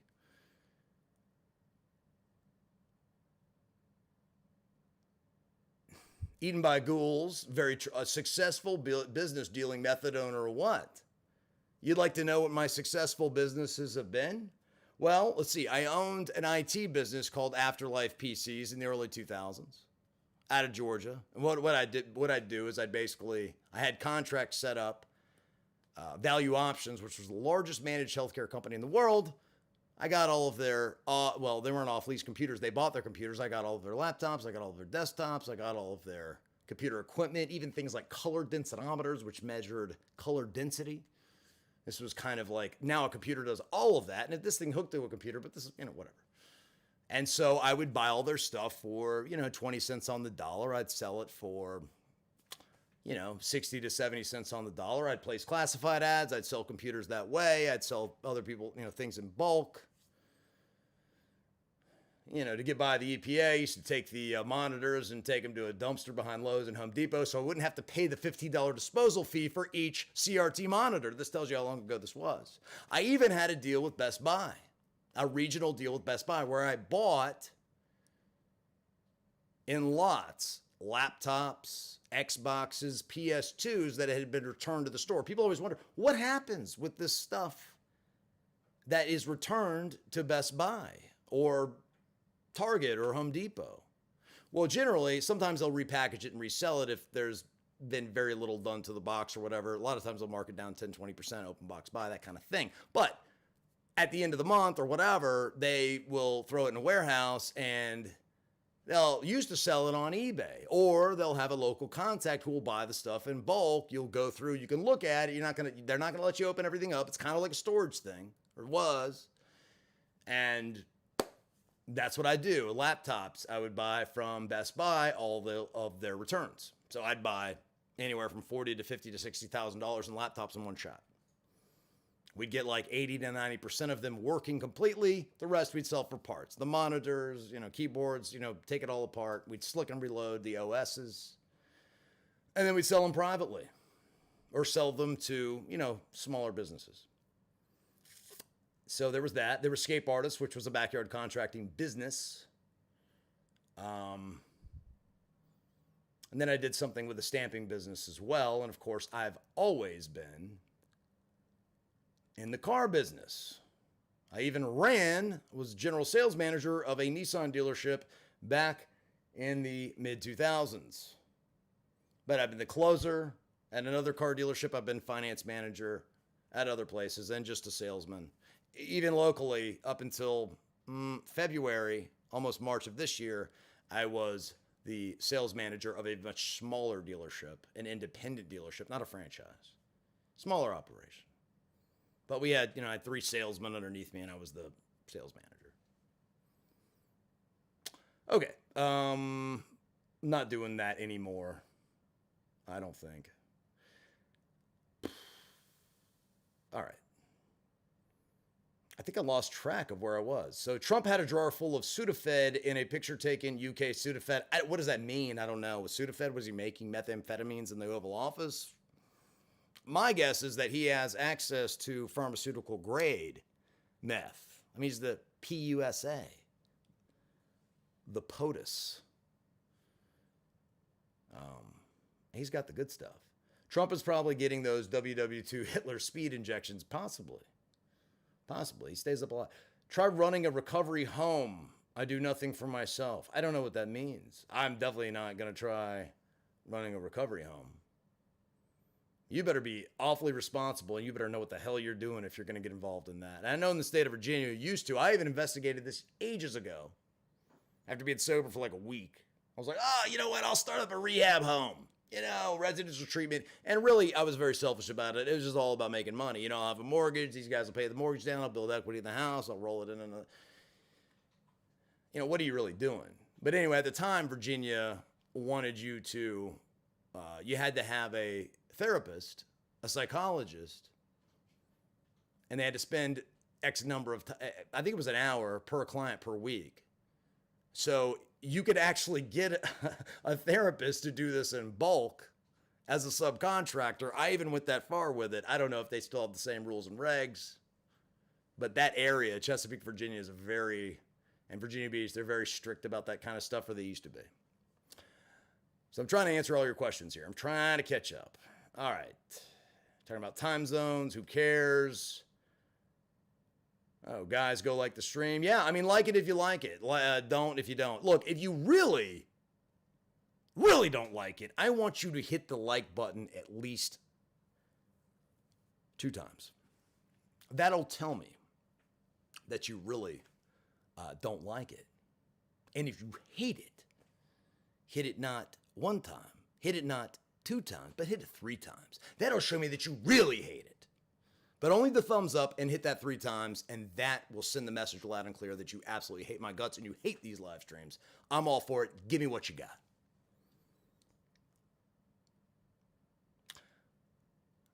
Holly Bang says, good morning. She wanted a shout out. You got it. Holly Bingy, Holly Benj. You mad, bro? You mad, bro? I get it. Yeah. No, I'm not really mad, bro. It's all getting the girls to where they need to go and getting their schedules and all that done. It's a mess, to be honest with you. I don't know what you're talking about. I must have missed it. 5 a.m. here. Well, it's 7:30 here. I'm still an hour and a half behind. I'm never going to catch up. Kek says, I never had a drug addiction, but I have an addiction, or it's probably addiction, to putting myself in dangerous situations. You and I park our F-14s in the same hangar. How about that? Feel for everyone dealing with addiction of any kind. Mine has cost me many friends and family also. You mad, bro? Oh, you're semi-close to my area. Stop and see a recovery house sometime. It's close to the Pennsylvania-Maryland line. Okay, I would absolutely do that. Hit me up privately in some way, shape, or form, and let's make it happen. I'll go check it out. Fiji water. Okay, yeah, you got out of that one, buddy. Got to take a girl to work. You mad, bro? At the moment, though, by 6:30 a.m., got to go. I guess heart. How do you say heart? Heart. Put yourself first because I can't. The emojis, I don't know. Appreciate it. I guess you're trying to be nice. I appreciate it. Lots of hearts, lots of nights, lots of good nights. Yeah, I know, dude. This is really, it just keeps going and going and going. When does it stop? I need to be doing like 30-minute live streams or hour live streams. That seems to be the cap if you want to get people to watch it again and again and again. But like I said earlier, I mean, everything everyone else does, I just either do it the wrong way, I do it my own way. It probably is going to come back constantly to bite me in the ass, but I just don't know any better. I'm a contrarian by nature, probably always will be. That's how I got to where I'm at. And I'm very happy with where I'm at right here, right now, today. So, something about The Wire, top 10 show of all time. Never seen one single episode. Never. Do you sleep during the day or just not at all? I'm assuming you're talking to me. Sometimes I do sleep during the day. Look, yesterday, I went to sleep. I was so exhausted. The whole Charlottesville thing, the exhaustion with the other thing, uploading the video, the vlog from Charlottesville, you know, and responding to everyone, trying to respond to everybody in the comment section. I try to be as personal as I could possibly be, but yeah. I went to sleep last night at about 11:30 the night before last, woke up at 8 a.m., and I had a CBT, a cognitive behavioral therapy appointment. Oh, by the way, sucker free, something or other sent me $10 through PayPal, sent the channel $10 through PayPal. We are really putting some things together. I mean, I'm like, I got to go for this computer, camera. And that's it. Look, here's the thing. I don't need money personally. A little bit of food, a little bit of gas, a little bit of direction. That's it. I have everything else that I need other than gear and equipment. And the thing about it is better recording devices, better computer, better camera, webcam solutions, all that stuff gets everything top notch. There's no more delay. Everything is instantaneous. We can share screens together. I'm working on a live Q&A with a drug mule. That was on a real drug mule. I tried to show a video a couple of days ago with this guy. He was on BBC. He was on a BBC documentary with Alex James. I believe his name is Steve. And he did time in a Colombian prison. And he's very detailed about everything that happened. He's actually a good friend of mine. I've done time with him. And he's an extremely intelligent guy. But there's no question when you look at him, you're like, okay, this guy has done some stuff. This guy is 100% real, and he's used my real name. He has a warrant for his arrest in Virginia. I don't care. I want to tell the truth. So what I wanted to do is, rather than shoot a Zoom video because he's not here, he's in another state, way down south, I wanted to do like maybe a split screen thing, but instead of doing the interview that way, which I think is incredibly boring, I would rather do it that way, do like 20 minutes of the interview where we kind of set the table and then open it up to a Q&A where you can ask this professional drug mule who used to make runs for $12,000 a whop, who is verified, real, forget paperwork, we got video. BBC, one of the most respected news organizations on the planet, if not the most, and he's part of a documentary from 10, 12 years ago. So, wouldn't that be something? I think that would be something. Captain Yanni cannot take a coat. He has his super suit on. This is true. I'm not really much of a coat guy, but I'll tell you something. Winchester gets very cold. There is no fall here. It goes summer, winter, just like that. It's crazy. Patagonia is a nice brand. Yes, they do a lot for environmental stuff, they claim, part of their brand. Yeah, it is a nice brand. It is a nice brand. Sammy Speed says, woke up at the right time for a wake-up story from Captain Yanni. I mean, this isn't just a wake-up story. This is wake up, go to sleep story. Wake-up stories and go-to-sleep stories. It's everything. I just keep going. Sucker Free Gear, man, I really appreciate your investment. It will not go unnoticed. I already have noticed it, and it will be put to good use. And I can't wait to show you, what it's being used for. I actually need a much faster tripod. The tripod that I have is very old, very heavy, and it takes forever to set up properly. Now, look, if you need this thing in like a gale force winds, 40-degree winds, I've actually tested it at that speed at full height, which is like 12 feet. I mean, it's like that. You need a ladder to see the camera, but it will do that. But it's going to take you 30 minutes to set it up. That's the problem. Boom, throw, go, boom. I got it, let's go. I got it, let's go. You want to do this? Let's do it right now. You're in the ether, you're feeling it, you're feeling the moment. I'm with you. Let's rock and roll. Don't talk about it, be about it. KK says, you're going to be bigger than Ice Poseidon if you in real life stream, man. Please let me send you this camera and phone. I messaged you on Insta. What? Camera and phone? I don't know who Ice Poseidon is. Obviously he streams in the Indie Racing League or in real life. Did I make that mistake on purpose? Probably. I don't know who he is. I've told you before, I don't really watch YouTube other than like instructional videos. That's how I learned that fire editing and cinematography. But I'll check it out. Sucker Free Gear says, Captain Yanni got safety features. Haha, Ice Poseidon to Captain Yanni, Patagonia equals Kryptonite. It's not true, but if I don't know where it came from, I can't, I remember when I was 17 trying to buy weed and had bumbling homeless people in my car. Figured out 30 minutes later I should just push them out of my car into an alley. How do you go from buying a little weed to having bumbling homeless people in my car? It reminds me of the other guys where the guy says, thanks for the fuck shack, Dirty Mike and the boys. Where the homeless guys get in the car and I guess they have like an orgy.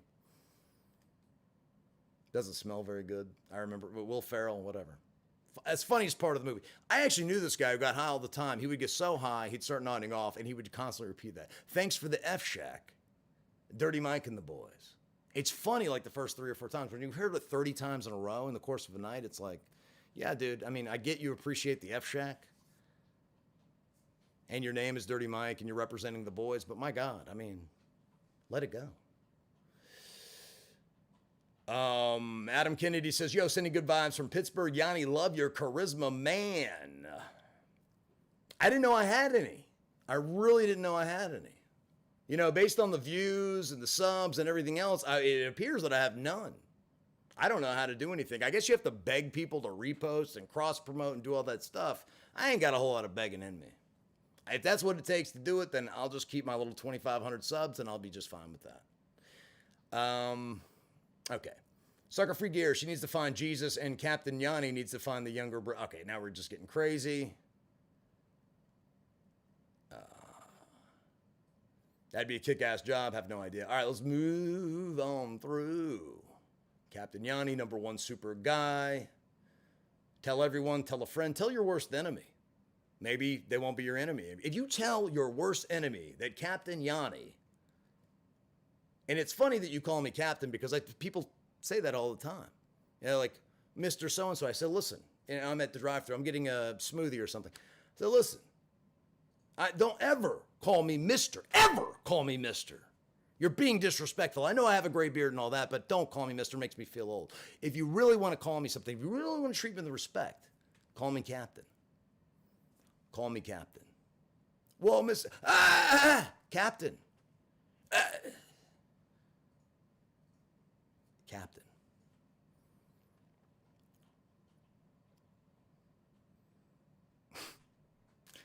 Okay.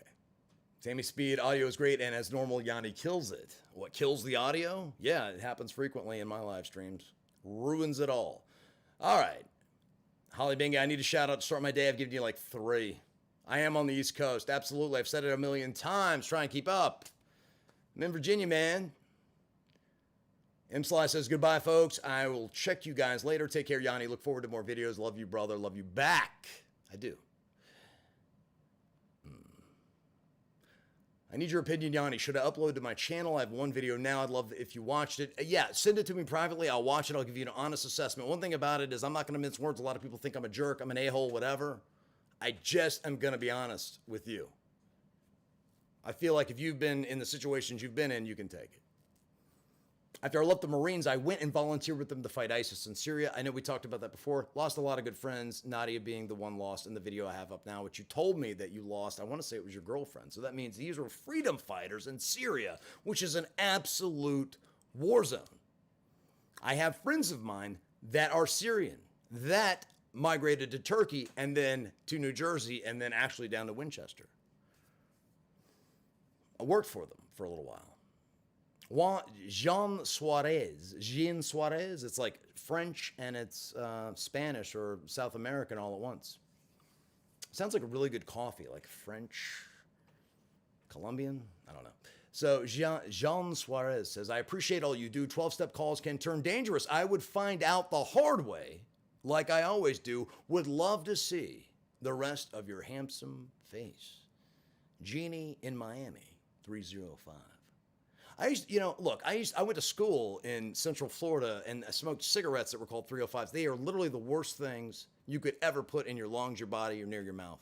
They're the kind of cigarettes, they're very cheap. At the time, it was like $7 a carton or something ridiculous. Which reminds me of another carton of cigarettes called Tough Guy. I actually went to an ABC, a liquor store around the same area, and they had these cigarettes called Tough Guy. And let me tell you something. They're really, no bullshit. They were called Tough Guy cigarettes. I got to Google that. I haven't thought about that in so long. The cigarette would never burn all the way, right? The paper was like, I don't know, like made out of rubber, like banana rubber or something. It wouldn't burn. Like the ash would just be, you'd get whatever was in there. It was like tobacco and glue. I'm pretty sure it was dead horses, but you would burn it and it just never all went up in smoke. It just felt like you were smoking plastic. Like, have you ever smoked like a G.I. Joe? Like a Kung Fu action grip G.I. Joe?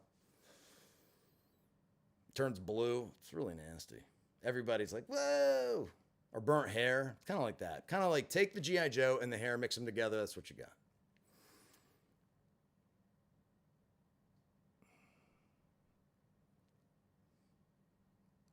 I'm not sure if it's worth learning to edit and upload them all or if anyone would care. Well, I mean, I think if you watch most prison YouTubers, they don't know how to do any of that either. So you're probably good. I'm sorry. Okay. It's Brit Glow. Oh, Brit Glow. Yanni, Purple Hearts this morning. Good morning. I guess it's good morning. I just heart morning. It just doesn't roll off the tongue. But right back at you, kiddo. Blob Jones, LOL, asshole, big old bug eyes. I don't know what that's all about. LOL, Chris Chan interview. I don't know what that means. Is that Jackie's cousin? Charlie's uncle? Madeline DeLillo, maybe? DeLello? Says, I made the same vow against TB the other day. I'm not a Tampa Bay Buccaneers fan either. I'm guessing that's what you are talking about. Fuck Tom Brady. Excuse my language. Seriously, no, fuck that guy. Born Mush says, Wendy's is the best fast food or Arby's. I'm not. You're forgetting about Chick-fil-A. But I'm with you. Those are kind of like the holy trinity. Wendy's, Chick-fil-A, Arby's. Unless you live on the West Coast and you've got like In-N-Out Burger and like Del Taco. And if you're down south, Texas, Whataburger. Yeah. Yeah, Whataburger like that. I mean, you want egg rolls and lasagna at 3 o'clock in the morning? Yeah. Whataburger. That's it. I will. Yanni will give you a prison junkie cribs tour. Look, that prison junkie cribs tour would be like, turn the camera around 360 degrees. It's one room. That's it. I have a room. I have a bathroom, 15 feet that way. A bed over there. But I sleep on the floor. My back is so jacked up. I have a disc that goes, I think it goes in instead of out or out instead of in. It's weird. It's not herniated. It's like the other way. And over the last 3 weeks or a month, I've slept on the floor and it's felt a lot better. But it's almost like I've gotten used to the floor. Maybe I need to get back in the bed. Dylan Crampel says the Chiefs are winning another Super Bowl this year. I don't know if we're going to have any players left. We've already lost LDT. It's the starting lineman. We've lost Damian Williams. We've lost a few others. We keep losing players. You can only lose so many players before we're just not the Chiefs anymore. But, I mean, look, if you've got PM15, yeah, we're winning the Super Bowl. I mean, let's cut the shit. Slander Bob says, morning, bud. Morning, bud. I think morning is spelled with an N, but maybe it's something else. Maybe that's Russian. Slavic. Don't know. AG, favorite pizza topping? That's a really good question. It definitely isn't pineapple. Pineapple on a pizza is absolutely revolting. I'd rather eat cat puke. That's just me. Favorite pizza topping? Boy, I mean, honestly, it's going to be, I mean, Supreme is kind of my favorite thing, but I really love a white pizza. You got the, you've got the white sauce with the white cheese. I mean, I'm a weirdo.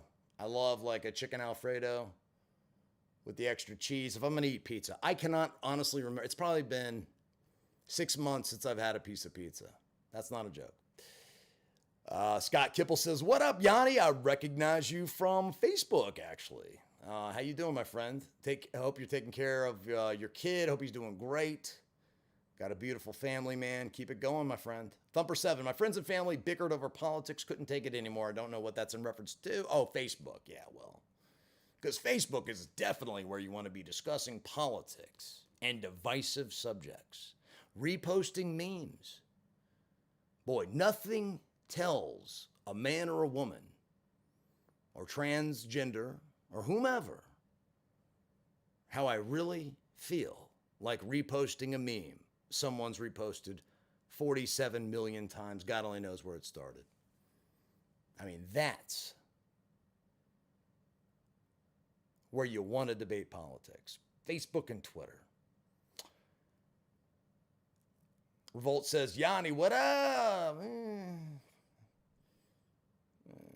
I remember you.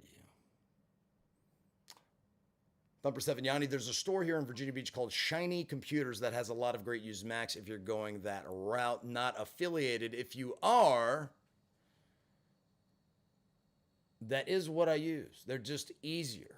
I get that you get more bang for your buck with the PC, but over time they just laugh. I'm using a 10-year-old Mac now. It still works. It still does what you see. But yeah, I mean, I know they're going to a different processor. They're getting off of Intel and going to ARM, and that's going to be a very interesting thing. Or they're going to change their OS and all their software as a result. I own all of the Mac software, which is odd because I have an Android phone, which doesn't have phone service. You figure it out. Sometimes it just is what it is. Remember Kelly McGillis in The Accused pinball scene? Well, Yanni, give up the blue cat connector. That will be a reenactment. Well, first of all, you're all fucked up because Kelly McGinnis was the lawyer and Jodie Foster was the one getting railed and raped on the pinball machine. So if you're going to throw a reference at me, make sure that you have it right because you blew it. Now, I do appreciate the $10 that you invested with my channel, so I'm going to give you a pass this one time. But next time you do a movie reference with me, get it right. Instagram is a good way to advertise your videos. It is, but they have a weird format. See, me as a cinema guy, I like the left to right. This is the, you know what I mean? This wide format. That's the way I see. I don't see top to bottom. It drives me bananas to do. I don't do it. I mean, I need to, but it just drives. We don't see that way. We see left to right. That's cinema. That's cinematic. You go to a movie theater, that's the way it is. I understand we're not at a movie theater, but I'm just saying it just takes a lot of barriers to break down in here to get the north to the south. I'm trying to get there. I know they're making shows on this now, right? It's crazy. Horrible. All right. And then you did. And I appreciate Nicholas Farina, somebody new. On the way to work, listening to you, Yanni. Love your info, and yes, you get withdrawal from Kratom. Thank you for confirming what I've already experienced. Nicholas, I appreciate you listening, and I appreciate the verification. You are correct, sir. Donna Smith says, good morning, Yanni. Hope you're doing well. I am doing well. You know what's crazy is before I started this live stream, I was like, that's great. I mean, I'm nuts. I'm a lunatic. I really am. I try to get out of it. It's great. This thing actually helps centers me. I have so many thoughts, so many ideas, so many things going around in this brain. I wear people out. My friends, my family, they're just like, shut up. Do something. Get the hell out of here. Go work out. Go to the gym. Go climb a mountain. Why don't you stay at the bottom of the deepest end of the pool? And look, if you do that, do us a favor. Tie a brick to your ankle. I'm not kidding. They don't really want me to drown myself, but they would like me to just stay in the water. And I just wear people out. But with you guys, it's great because you come and you go. I wear a few of you out, you leave, then new ones come in, and I get to do it all over again. I could just look, I could probably do this. And of course, people think, wow, you've got to be on meth. You've got to be high. I'm shocked that you guys have seen me high before. Some of you in here know what I look like high. And you know what I'm talking about. Totally different deal. Okay. We're getting close to the end. I'm almost caught up. I'm only 20 minutes away. And then we could be like live. All right, enough with the cats, for Christ's sake. Sean Tarasuik, Parasweek. Yanni, you are the man. You know, I appreciate that. And honestly, Sean, I believe that about you as well. If you just threw an E at the end of my name, why? Because it'd be spelled correctly. So many people, I literally have my name in everything, the title, the banner, everything. And yet, people just refuse to spell my name correctly. It's the story of my life. Nicholas Farina, I'm going to pop the headphones in and keep on listening when I get there. I got to be honest with you, we're probably getting close to the end of this thing. I mean, do you guys actually want me to upload a video today or not? I'm not going to lie. This one doesn't have a lot of comedy to it. I always, in every video, I believe, and this is my personal philosophy about comedy, is that anything can be funny. The most horrible, heinous thing in the world that you can possibly imagine can be funny. You know, but the dicier it gets, the dodgier it gets, and the harder it gets to make it that way. But it can be done, but you gotta do it right.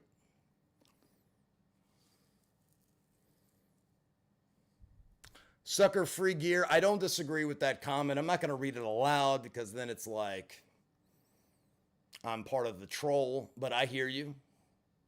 DJ Shadow 6, I'm in Charlestown if you ever need help with anything, man. Well, if you're in Charlestown, you know, if I ever need any help with some boot, that's like the hot drug, by the way, in West Virginia. I hear about this stuff all the time. Oh, what were you doing? Oh, I'm on boot. I'm like, what is boot? It's like fake MDMA mixed with like bathtub crank. Hugely popular. What's weird about it is heroin. Cocaine is going way out of style. Why? And that's my drug of choice. It's my favorite. But it's cost so much money because of COVID and because of, you know, it's just very hard right now to transport drugs. So I hear. So now the thing is, of course, methamphetamine, which is very cheap to make. And it's everywhere. And then with heroin, the real heroin, hard to find. It's mostly fentanyl. So then people are like, you know, do I really want to die today? So they just start smoking and shooting ice. Or in this case, West Virginia's case, fake ice. Nobody knows what any of this stuff is anymore. I mean, drugs are just not what they used to be. I would say I got out at the right time, but I'm pretty sure I would have been a lot better off had I gotten out of it like 20 years ago. All right. I agree. 5G service, definitely not here. Not going to be here anytime soon. I would love to have it. It would be amazing. And that's the thing about live streaming. Somebody mentioned a phone and everything else. Like to do this stuff around here, because I don't live in a, you know, densely populated area. This is a bustling metropolis. So therefore, you got to have some high-end Verizon service typically. But maybe you guys can educate me about it. BBC is down with okay, I get that joke. That's funny. My sis Holly B turned me onto your show this AM. Love listening to you. Be safe out there. Sorry about that crypt keeper. Are you who I think you are? Still, nicely done. Jeannie in Miami 305. Donna Smith, I can't wait till you do the drug mule soon as my money hits. I'm sending some to support your channel. You are helping me by these live streams. Probably helping you get to sleep, and I'm okay with that. If this helps you get the rest that you need, I'm happy to be there for you. I appreciate the support. Philly Mayor, in the house for a live, finally. Yeah, you just got to get up earlier. I mean, look, the early bird gets the worm. Or the bird that never sleeps gets all the worms. I mean, that's how you do it. Izzy Malley, Helen, we're doing school from home. I was scared to send her to school. Completely understandable. Different states are doing different things. I don't really watch the news lately. I'd almost like to go over it with everyone. And as soon as I have like a bigger screen to do all that stuff with where I can share it and, you know, point and click on my own stuff, that's going to be a huge game changer. I'd love to be able to put that BBC clip of Steve. It's not his real name, but whatever. Philly Mayor says, so what did I miss? Just woke. You didn't miss anything. Hour-long story about a 70-year-old heroin dealing hooker prostitute lady. I shouldn't say that. I don't know if she's doing that. I can't imagine anyone buying. Izzy Malley says, oh man, well, at that age, it's kind of tough to put it. Well, that's what I said. I said, look, at this point, what are we doing? I mean, you're almost 70 years old. Maybe it's time to hang it up. But look, here's the thing. No matter how, you do have to cut your losses at some point with people. And that's why I had to cut my losses with the male part of the equation. She was, like you said, no good deed goes unpunished. But really, I mean, at 70 years old, you've supposedly been slinging and doing it for 50 years. You can't totally write off everyone. They do say in the program, stick with the winners. Pretty sure she's not that. But anyway. Whew. Great stream as always, Yanni. I think it's time I get some sleep. Asshole, I think you and I are of a like mind. Helen De La Torre, late. Sorry, I didn't start earlier or later. I don't know who you're talking about. But Lex Diamond says, love the real talk. Thumbs up to you, my friend. Thumbs up back to me. You got it, Born Mush. These long night streams are great. I mean, can anybody help me with the integration of the chat? What about smoking medical marijuana? Phil Anselmo from Pantera smokes now. He used to be a heroin addict. Well, look, I mean, if Phil Anselmo from Pantera smokes, everybody should, right? I mean, this is Phil Anselmo from Pantera, a band that probably hasn't been relevant since ever, maybe 25 years. I'm just kidding. I'm sure he's very talented. I have no idea who Phil Anselmo is. Is he like the Surgeon General or something? And that's cool. That works for him. For me, smoking weed probably, I don't want to test it, might lead to saying, yeah, you know what? I could put PCP in my butt. I mean, I could make that leap. My mind would be like, I smoked some more weed. I mean, let's do it. Let's try something new. But I'm not going to lie. I've thought about, I haven't, taking mushrooms, tripping acid, taking some mescaline, maybe a little peyote, microdot here, here or there, some DMT. Because I'm not doing anything else, maybe.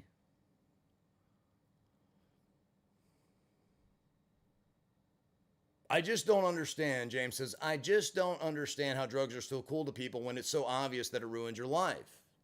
Well, look, now I'm not here for judgment. There are plenty of people, and I know them, that can do drugs, all sorts of drugs, recreationally. I mean, stuff you wouldn't even imagine, heroin, cocaine. Meth is tough to do recreationally because you do lots of but it's possible. I am not judging anyone for what they do. Here's the deal. If it impacts your life in a negative way and you can't take it anymore, don't do it. If it doesn't, and you're just a weekend warrior and everything is gravy, keep doing it, right? I mean, hey, shoot angel dust. From dusk till dawn. Angel dust. If that's what it, if it's not affecting your marriage, your life, your kids, your finances, your mental state of being, I don't think that it would, I do think that it would, but if it didn't, I mean, hey, everyone's a little different. This is what I did. This is what I'm doing. Not saying to do exactly what I did or do. If there's something you can take from what I'm doing, great. If there isn't, well, I understand. Yanni as a band term on, hey, look, I don't know. This is so weird. It's not like it's Voldemort. I mean, I know exactly who that is. You're talking about the same person who wanted to corral a group of people to show up to my court hearing almost a couple of years ago. The same person that was trolling my girlfriend. The same person that was a part of getting my visitation shut down at Hampton Roads Regional Jail. Oh, I know exactly who you're talking about. And here's the thing. Me even saying anything about that particular individual gives that person power. I should just keep my mouth shut. Honestly, I wrote that off. I know that person is a piece of human refuse and garbage. And,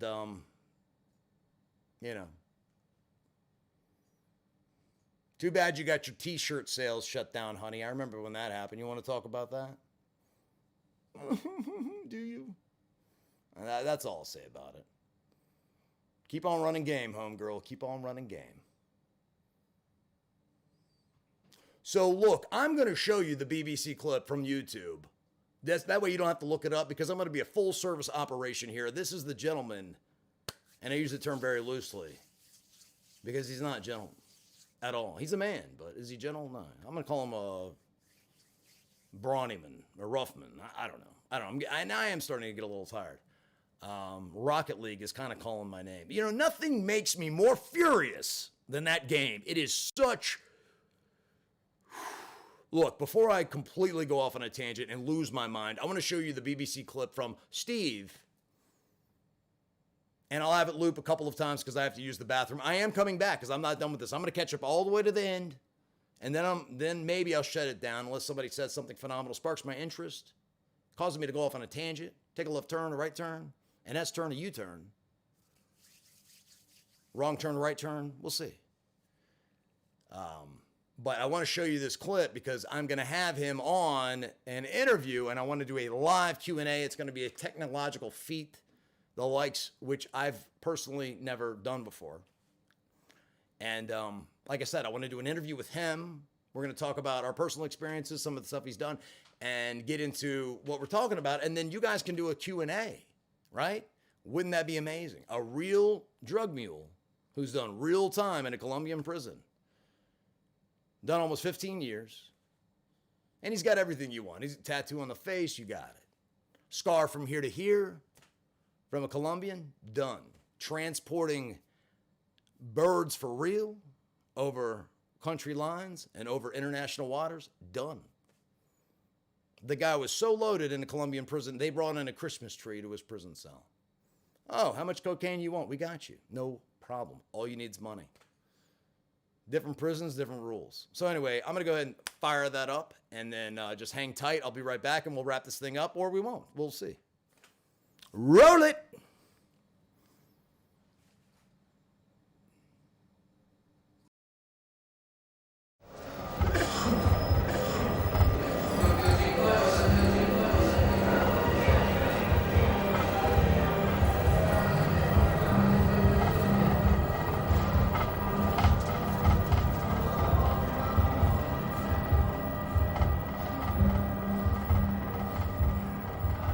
First trip I made, I didn't even know what I was carrying.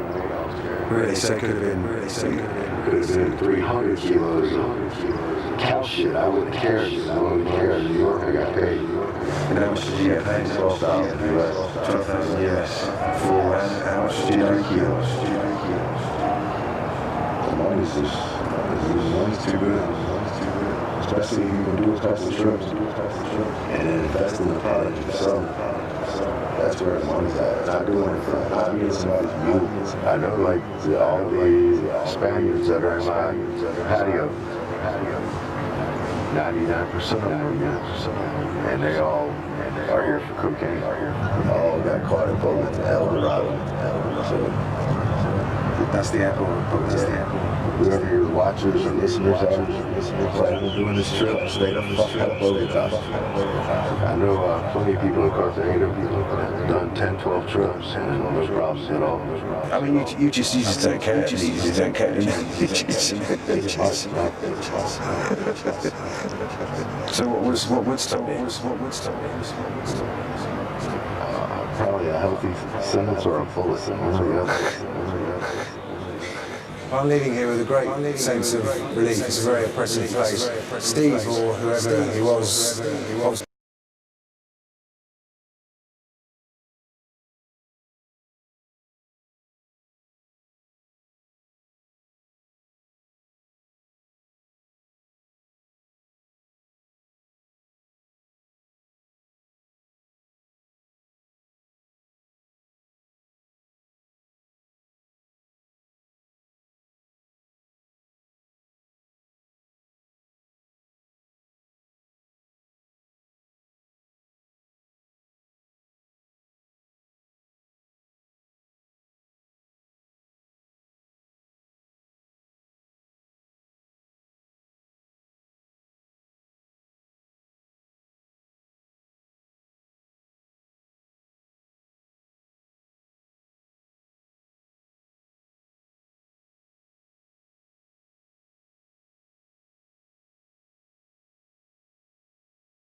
love the way we do it with me. I be too turned up to ever give a fuck. I ain't come to argue, let a nigga fuck. They been talking pennies, I need bigger bucks. About to catch a flight, I need to switch it up. Got that black boy joy, might do my dance on him. Take no disrespect, might put my hands on him. Hit this chicken, now she wanna marry me. But she gon' need some closure and some therapy. Came back to the city with my bank account on F. Giving rappers hell, I know they happy that I left. Hit the south in winter, I just put down my... When the green light is on, please. I see a blue light. Okay, well, there it is. Very good. Wonderful. Wonderful. Oh, you are a liar. You are lying! Man, you're lying! Oh, my goodness gracious. Poop Stream is actually on OnlyFans. I am going to start... You've heard of a live stream, right? You know, but a lot of people want to know, well, are you really clean? What do you think about a real live stream? And I don't mean a video stream. You know exactly what I mean. Golden shower power. What do you think? Anyway, that is ridiculous. I never should have said that. I'm going to have to cut that out when I upload this. Oh my goodness gracious. That's going to get me absolutely shredded on the internet. All right, look, so my mouth is incredibly, I'm getting cow tongue like you wouldn't believe. Obviously, I could not figure out how to share that clip with you. You saw the video, but I guess there was some crazy echo effect. And James says, this is what happens when you have a speaker next to the microphone. Well, here's the thing. The microphone is only about 20 feet away from the speaker, so that definitely isn't it. It is just trying to run the YouTube video on the live stream. I can't figure out how to get it to work. It's crazy. It's crazy. I have a feeling that sorry. See, that kind of thing just drives me crazy. It's like, you just think, a little press here, little click there, it's done, right? We've got it. No big deal. I mean, it's 2020 for crying out loud. What the hell? But no, we can't have it. It can't be easy. You gotta earn it. And I've said it before, whatever is worth doing is worth grinding out, right? I mean, you don't really earn it. You don't really feel it. You don't feel that satisfaction, that achievement, that sense of accomplishment, unless you got to go through the mud and the piss and the vinegar and the grime and the dirt to get to it. So, oh well, at least we could run the trailer. At least I'll be able to upload a video today. Maybe I'll even do a live stream tomorrow. It just seems like, I don't know, maybe if you do both in one day, it's just too much. I mean, how much can I do? I can only do what I can do. But the poop stream is, it's not happening. This chat is getting absolutely insane now. Don't be a quitter now. I know, Philly Mayor. I know. You wanted notifications. You hit me up on Twitter. You're like, dude, let me know. Let me get some advance notice. I'm so sorry. It's only been going on for how long? Probably pushing 4 hours now. It's got to be 3.5, 4 hours. I've done it before, but why not? Why not go for 4?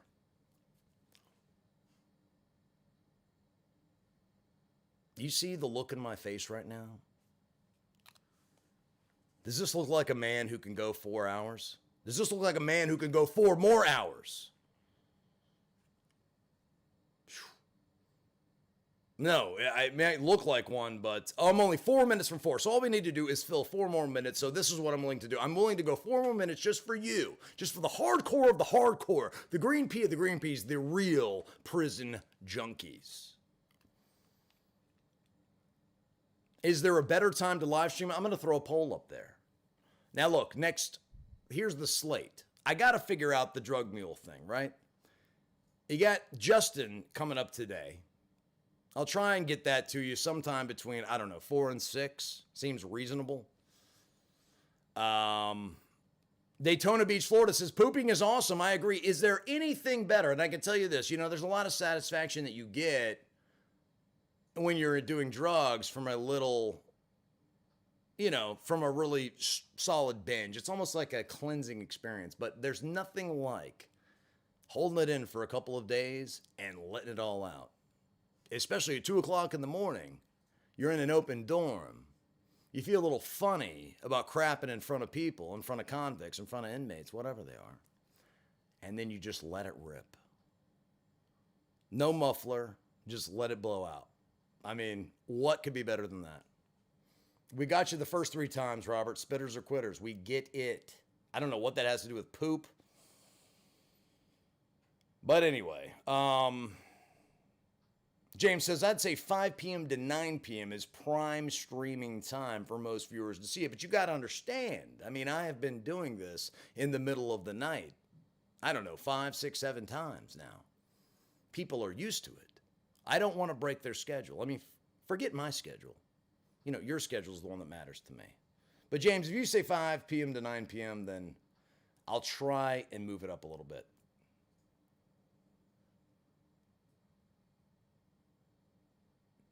F3 Stop Motion says, Yanni just woke up. I'll listen later. Keep up the good content. I thought it was great content. You say it's good content. Okay, I'll take that. It's better than nothing. Okay, a bunch of duty scatological stuff. Go look it up. I know it's a long word. Never going to work on a Scrabble board, which is a great game to play in prison, by the way. I was an amazing Scrabble player, if you can believe that. 2-letter words are the key. They're the key to the connection.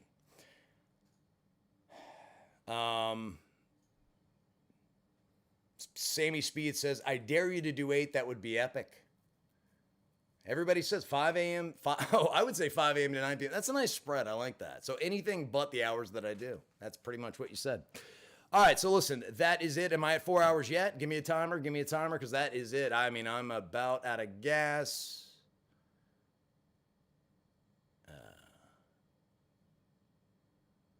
I appreciate all the investments in the channel. You guys are awesome. I can't wait to show you the fruits of your labor and my labor. You put it together. What do you got? You got our labor. So look forward to the new video with Justin today. He's a homeless meth addict. I'm going to try and track him down so I can kind of get an update and have like a little follow-up with the interview that I shot. Give me a little bit of slack on the audio, as I'm just limited with what I have in terms of audio gear. I can do it okay here in the, in my basement, in my prison cell, but out on the street, it's a little different story. So I'll do my best to try and even it out. If not, understand that better audio is coming and better streaming is coming. More options, more choices, more visual pizzazz. Maybe a bigger beard, maybe less of a beard. And that's it. So it's 4 hours, man. That's it. That's it. That's all I can do for now. Maybe 4 hours from now, we'll start it up again. James says, you can look at your analytics and see where most of your viewers are from to find a perfect stream time to fit their time zone also. Rap song or Yanni remix for the outro? You guys pick. Pick the song, and then that's it. I'm out. I'm going to drop the mic. I've already been on the mic. People asked me to do some singing. You've got it. I made a song. I mean, it's a little spoken word. It's more of kind of a Henry Rollins type thing. But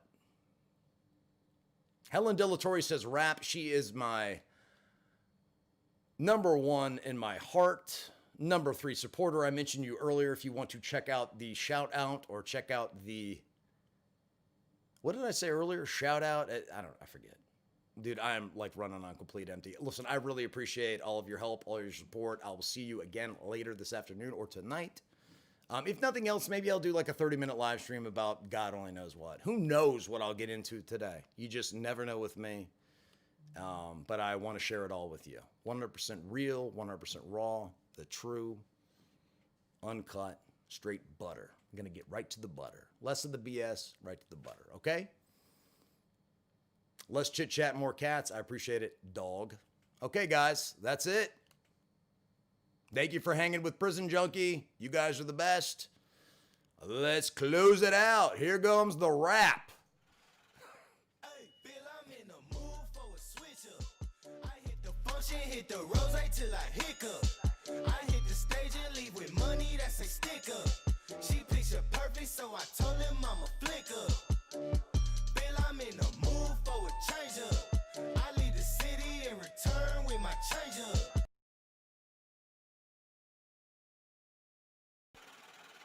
Hey, Bill, I'm in the mood for a switch up. I hit the function, hit the rose till I hiccup. I hit the stage and leave with money that's a stick up. She picture perfect, so I told him I'm a flick up. Bill, I'm in the mood for a change up. I leave the city and return with my change up. They got amnesia, don't remember how they played us. They wanna knock me down, but somehow I just stay up. Look, straight from the mud like Ruby. Straight to the stage, they love me. I understand they hungry, but please don't hate, that's ugly. I've been sliding, shaking, moving. I've been popping in my city. Shawty say she love the way we do it with me. I be too turned up to ever give a fuck. I ain't come to argue, let a nigga fuck. They been talking pennies, I need bigger bucks. About to catch a flight, I need to switch it up. Got that black boy joy, might do my dance on him. Take no disrespect, might put my hands on him. Hit this chicken, now she wanna marry me.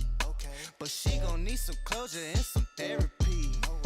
Came back to the city with my bank account on F. Giving rappers hell, I know they happy that I left. Hit the south in winter, I just put down my deposit. 82 degrees, I left that jacket in my closet. Bill, I'm in the mood for a switch up. I hit the function, hit the rose till I hiccup. I hit the stage and leave with money that's a stick up. She picture perfect, so I told him I'm a flick up. Bill, I'm in the mood for a change up. I leave the city and return with my change up. They got amnesia, don't remember how they played us. They wanna knock me down, but somehow I just stay up. Hey, look, came in with the what's that? Left out with the who she. Laying game like 2D, I been kicking shit like Bruce Lee. Margarita to the brim tip, black denim need a slim fit. Same people that I flex with be the ones that I'm in the gym with. I'm a living legend, you a dead cause, and I'm dead ass. No, I'm dead, right? Leaving early, but I'm here night. Long and short to keep the head right. Teed up out in Malibu, got sand all in my good shoes. Press a nigga with the pessimism, but I only came for the good news. I am the show that they came for, hitting the target I aim for. We been discussing the contract, just telling they get what they paid for. I am not fucking with poverty, really it started to bother me. I need the yacht with the property, they come with the view that you gotta see. Came up from the basement, hit the rooftop with a passion. Bad bitch with some good credit and a good sense for the fashion.